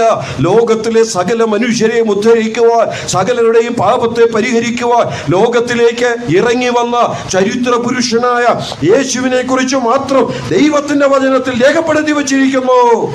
സകല മനുഷ്യർക്കും രക്ഷാകരമായ ദൈവകൃപ. മുൻപ് ഞാൻ ഉദ്ധരിച്ച ഒരു വാക്യം ഒന്നുകൂടെ ആവർത്തിക്കുക.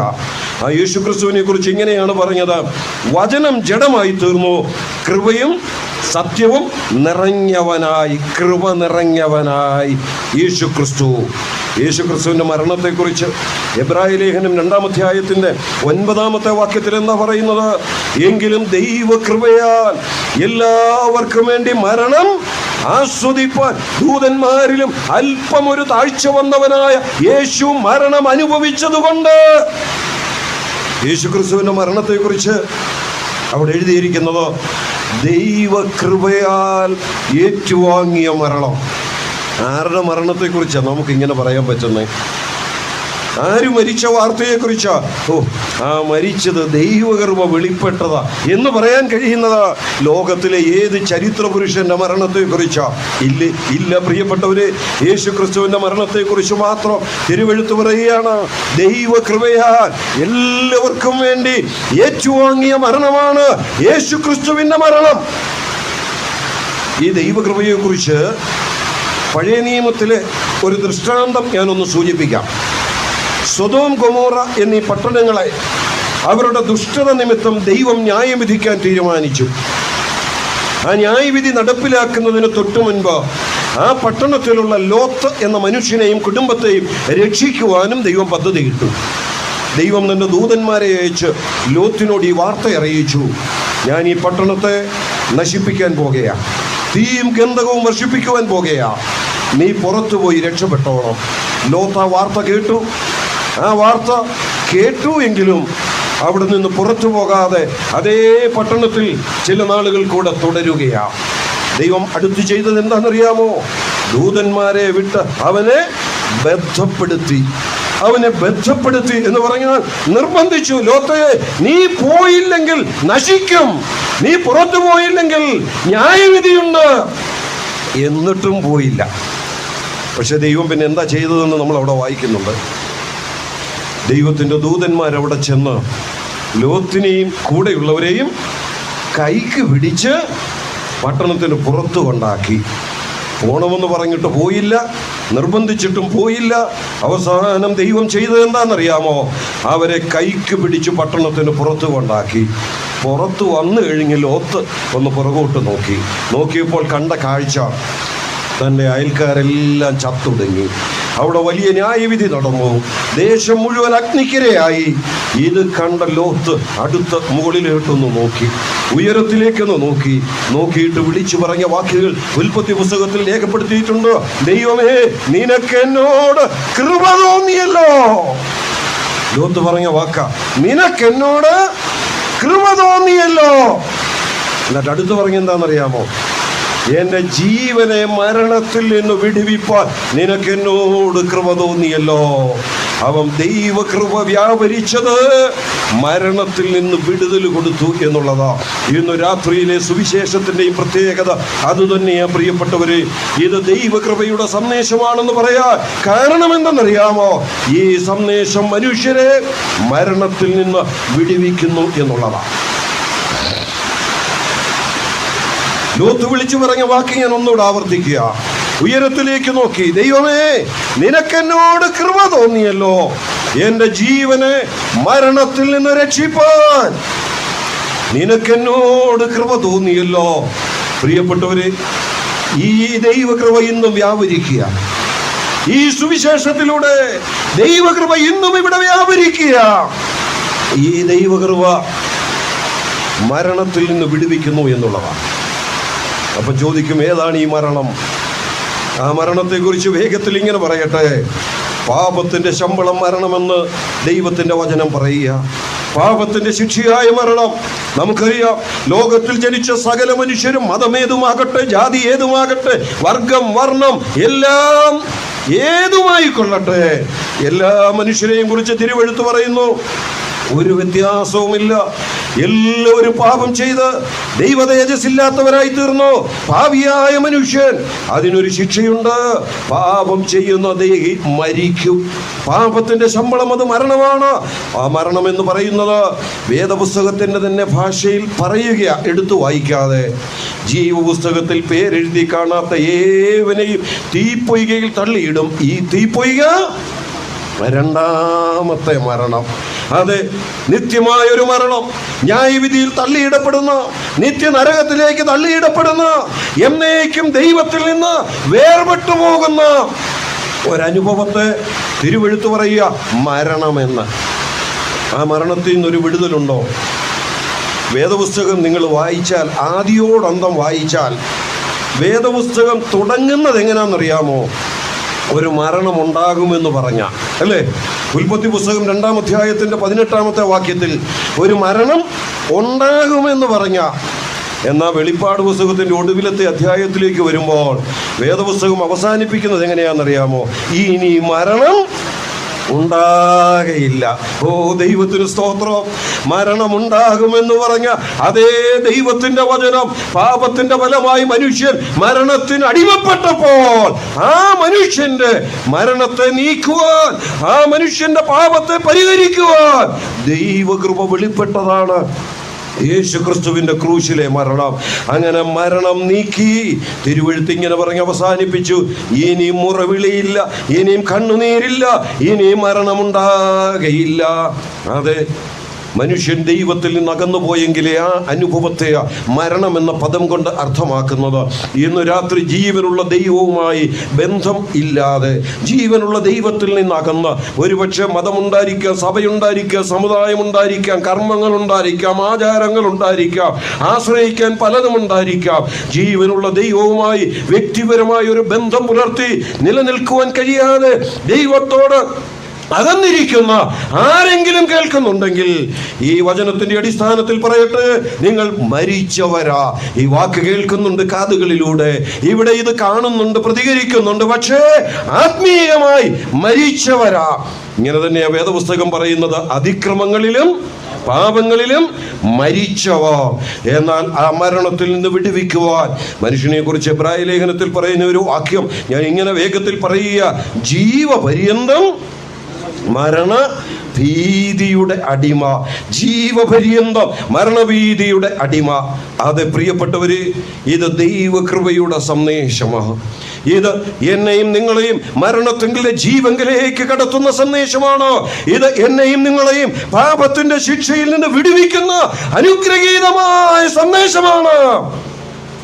അതാണ് സുവിശേഷത്തിന്റെ പ്രത്യേകത, ദൈവകൃപയുടെ സന്ദേശം. ഞാൻ 4-ാമത്തേതോടെ വേഗത്തിൽ പറഞ്ഞ് അവസാനിപ്പിക്കണം.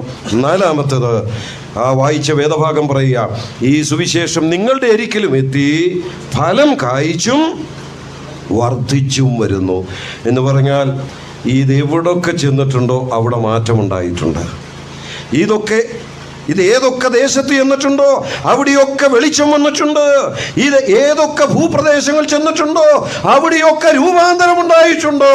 ഇത് ഏതൊക്കെ കുടുംബങ്ങളിൽ വന്നിട്ടുണ്ടോ അവിടെ ഐശ്വര്യം ഉണ്ടായിട്ടുണ്ട്. ഇതേതൊക്കെ ഹൃദയങ്ങളിൽ വന്നിട്ടുണ്ടോ ആ ജീവിതങ്ങളിൽ വിപ്ലവകരമായ മാറ്റമുണ്ടായിട്ടുണ്ട്. അപ്പോസ്തല പ്രവൃത്തികൾ പുസ്തകം 16-ാം അധ്യായത്തിൽ ഒരു മനുഷ്യനെക്കുറിച്ച് പറയുന്നുണ്ട്. പേരൊന്നും പറഞ്ഞിട്ടില്ല. അദ്ദേഹത്തിൻ്റെ തൊഴിൽ അവിടെ പറഞ്ഞിരിക്കുന്നത്. അദ്ദേഹത്തിൻ്റെ തൊഴിൽ നമ്മുടെ മലയാള ബൈബിളിൽ എഴുതിയിരിക്കുന്നത് കാരാഗ്രഹ പ്രമാണി എന്ന് പറഞ്ഞാൽ ജയിലിലെ തടവുകാർക്ക് കാവൽ നിൽക്കുന്ന ജയിലർ. അദ്ദേഹം ഒരു പ്രത്യേക സമയത്ത് ആത്മഹത്യ ചെയ്യാൻ തീരുമാനിച്ചു. ആത്മഹത്യയുടെ വക്കിൽ നിൽക്കുകയാണ്. കത്തിയൊക്കെ എടുത്തു. അടുത്ത നിമിഷം തന്നെത്താൻ കുത്തി ജീവിതം അവസാനിപ്പിക്കാൻ നിൽക്കുക. ആ സമയത്ത് അവിടെ 2 ദൈവദാസന്മാർ ചെന്നു, പൗലോസും ശീലാസും. ചെന്നവനോട് സുവിശേഷം പങ്കുവെച്ചു. അവരിങ്ങനെ പറഞ്ഞു, കർത്താവായ യേശുവിൽ വിശ്വസിക്കുക, എന്നാൽ നീയും നിന്റെ കുടുംബവും രക്ഷ പ്രാപിക്കും. ആ മനുഷ്യൻ അവിടെ മുട്ടുകുത്തി. ആ മനുഷ്യൻ അവിടെ തൻ്റെ പാപങ്ങൾ ഏറ്റുപറഞ്ഞ് ആ മനുഷ്യൻ അവിടെ യേശു ക്രിസ്തുവിനെ ഹൃദയത്തിലേക്ക് രക്ഷിതാവായി സ്വീകരിച്ചു. ആ മനുഷ്യൻ്റെ കുടുംബത്തെക്കുറിച്ച് ആ പാരഗ്രാഫ് അവസാനിപ്പിക്കുമ്പോൾ ഇങ്ങനെ എഴുതി വെച്ചു, ദൈവത്തിൽ വിശ്വസിച്ചതിൽ വീടടക്കം ആനന്ദിച്ചു. എത്രയോ ദൃഷ്ടാന്തങ്ങൾ ഈ തിരുവഴുത്തിലുണ്ട്. 20-ാം നൂറ്റാണ്ടിൻ്റെ പ്രാരംഭ ദശകത്തിൽ നമ്മുടെ ഭാരതത്തിൽ ജീവിച്ച ഇന്ന് ആ ചരിത്രത്തിൽ നിർണായകമായ ഒരു സ്ഥാനം അലങ്കരിക്കുന്ന ഒരു വ്യക്തിയെ ഞാൻ ഇങ്ങനെ പറയട്ടെ. സാധു സുന്ദർ സിംഗ് എന്നാണ് അദ്ദേഹത്തിൻ്റെ പേര്. ക്രൈസ്തവ ചരിത്രം പഠിക്കുന്നവർക്ക് ഓർമ്മയിൽ വരുന്ന ഒരു പേരാണ്.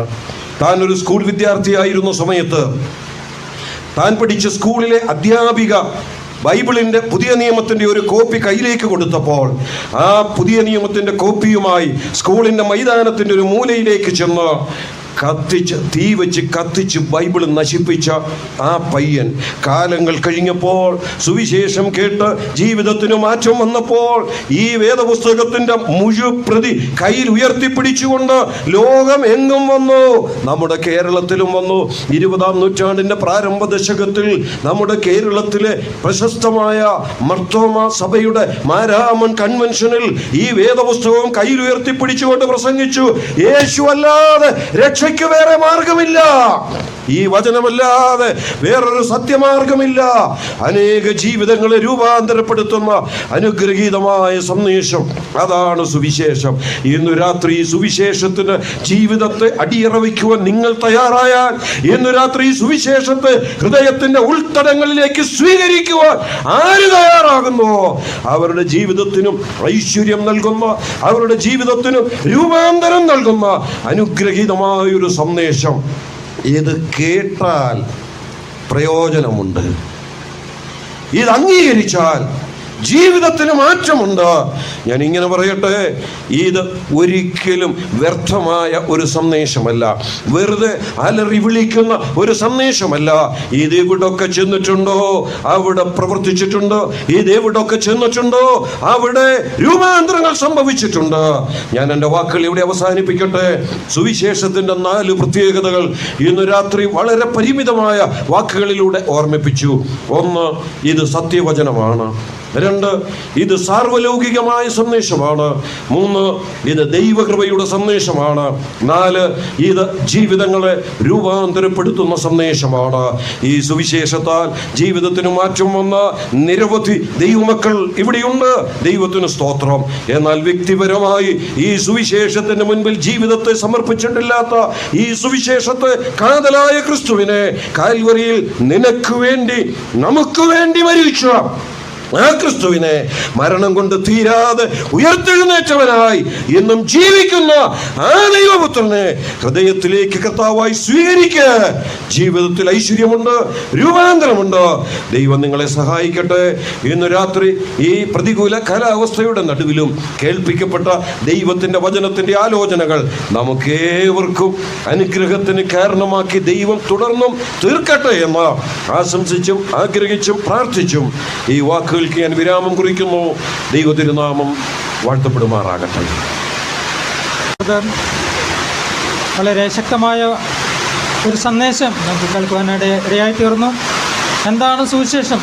സുവിശേഷത്തെ 4 പ്രത്യേകതകൾ വളരെ ശക്തമായ രീതിയിൽ പ്രിയ ദേവദാസനിൽ കൂടി നാം കേട്ടുകൊണ്ടിരിക്കുകയായിരുന്നു. അത് സത്യവചനമാണ്, സാർവലൗകികമാണ്, കൃപയുടെ സന്ദേശമാണ്, ഫലം കായ്ക്കുന്ന സന്ദേശമാണ്. ഈ സന്ദേശം കേൾക്കുവാനായിട്ട് വലിയനായ ദൈവം നമുക്ക് കൃപ നൽകി.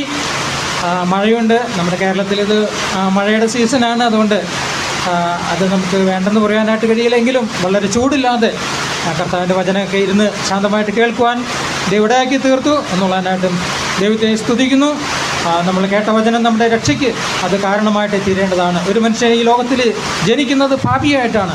എന്നാൽ പാപത്തിൽ ജനിച്ച് പാപത്തിൽ ജീവിച്ച് പാപത്തിൽ മരിക്കുകയാണെങ്കിൽ ആ മനുഷ്യൻ്റെ ആത്മാവ് നിത്യമായ നാശത്തിലേക്ക്, എരിനരകത്തിലേക്കാണ് പോകുന്നത്.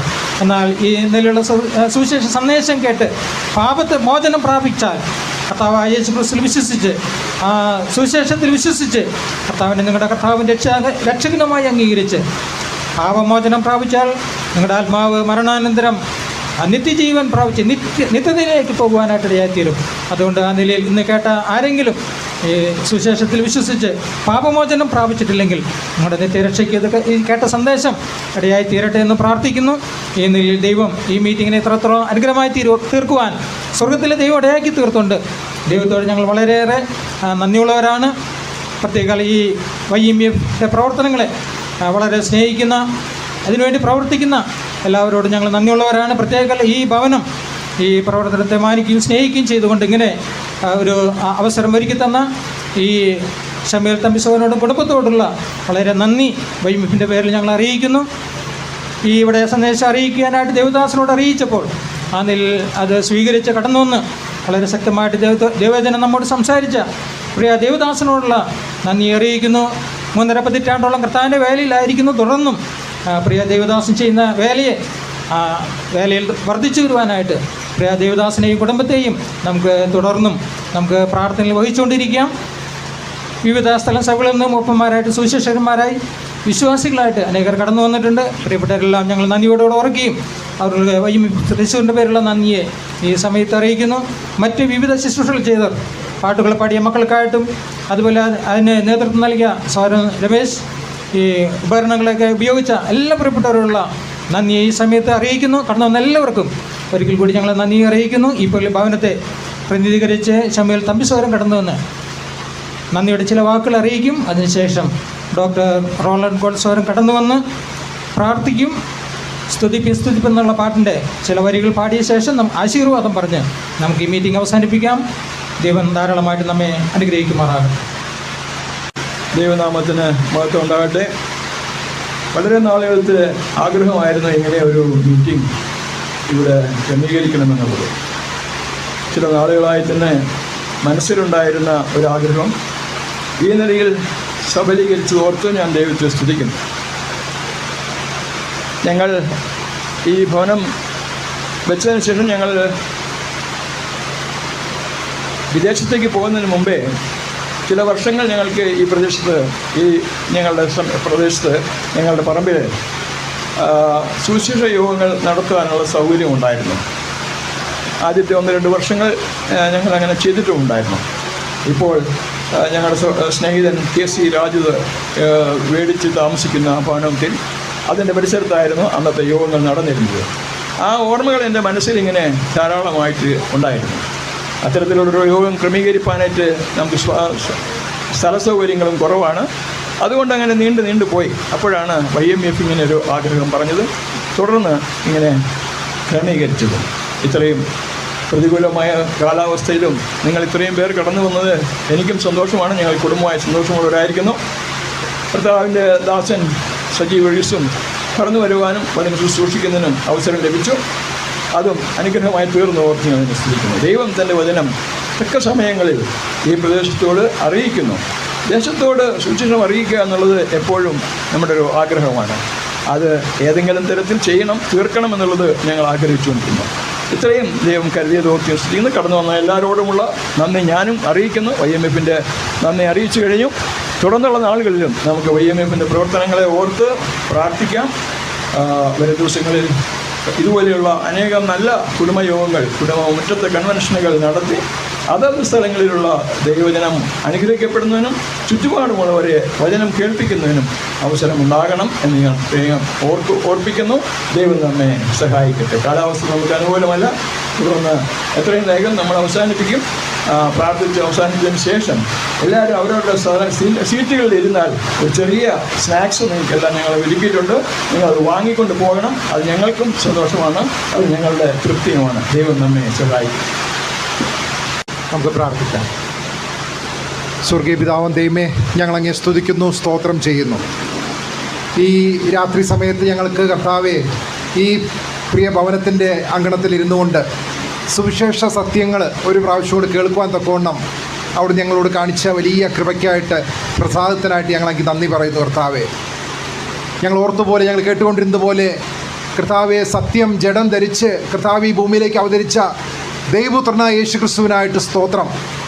കർത്താവെ അവിടുന്ന് ലോകത്തിൻ്റെ പാപത്തെ ചുമന്നുകൊണ്ട് ക്രൂശിൽ ഞങ്ങൾക്ക് വേണ്ടി യാഗമായി തീർന്നല്ലോ കർത്താവെ.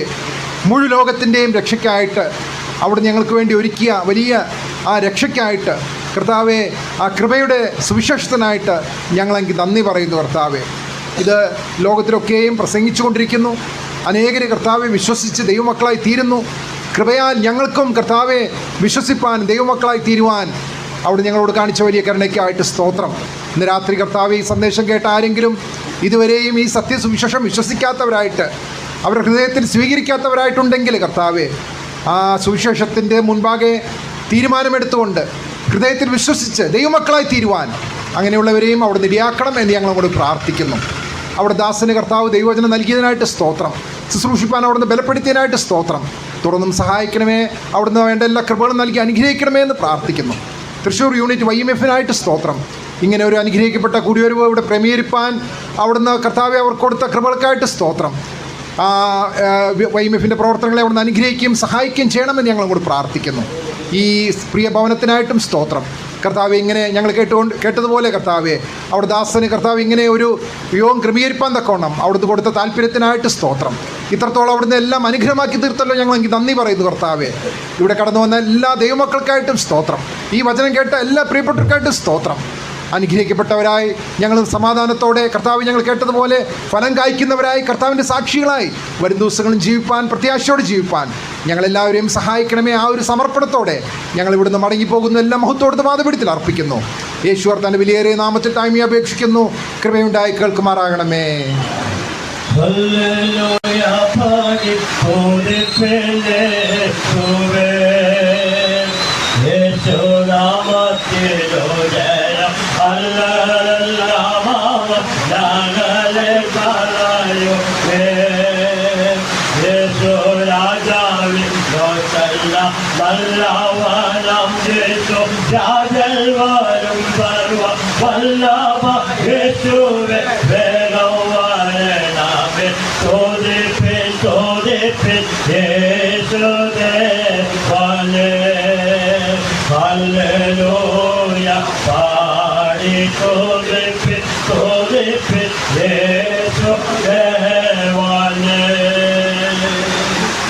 സ്നേഹവും കർത്താവായ യേശുക്രിസ്തുവിൻ്റെ കൃപയും നമ്മെ സകല സത്യത്തിലും വഴി നടത്തുന്ന, നമ്മെ ആശ്വസിപ്പിക്കുന്ന പരിശുദ്ധാത്മാവിൻ്റെ സഹവാസവും കൂട്ടായ്മയും നാം എല്ലാവരോടും കൂടെ, വിശേഷാൽ ദൈവജന ശുശ്രൂഷയുടെ ദാസനോടുകൂടെ, ഇന്നിവിടെ കൂടിയിരിക്കുന്ന ദൈവജനത്തോടു കൂടെയും ഈ വചനം ശ്രവിച്ച എല്ലാ പ്രിയപ്പെട്ടവരോടു കൂടെയും ഇന്നു മുതൽ എന്നേക്കും ഇരിക്കുമാ.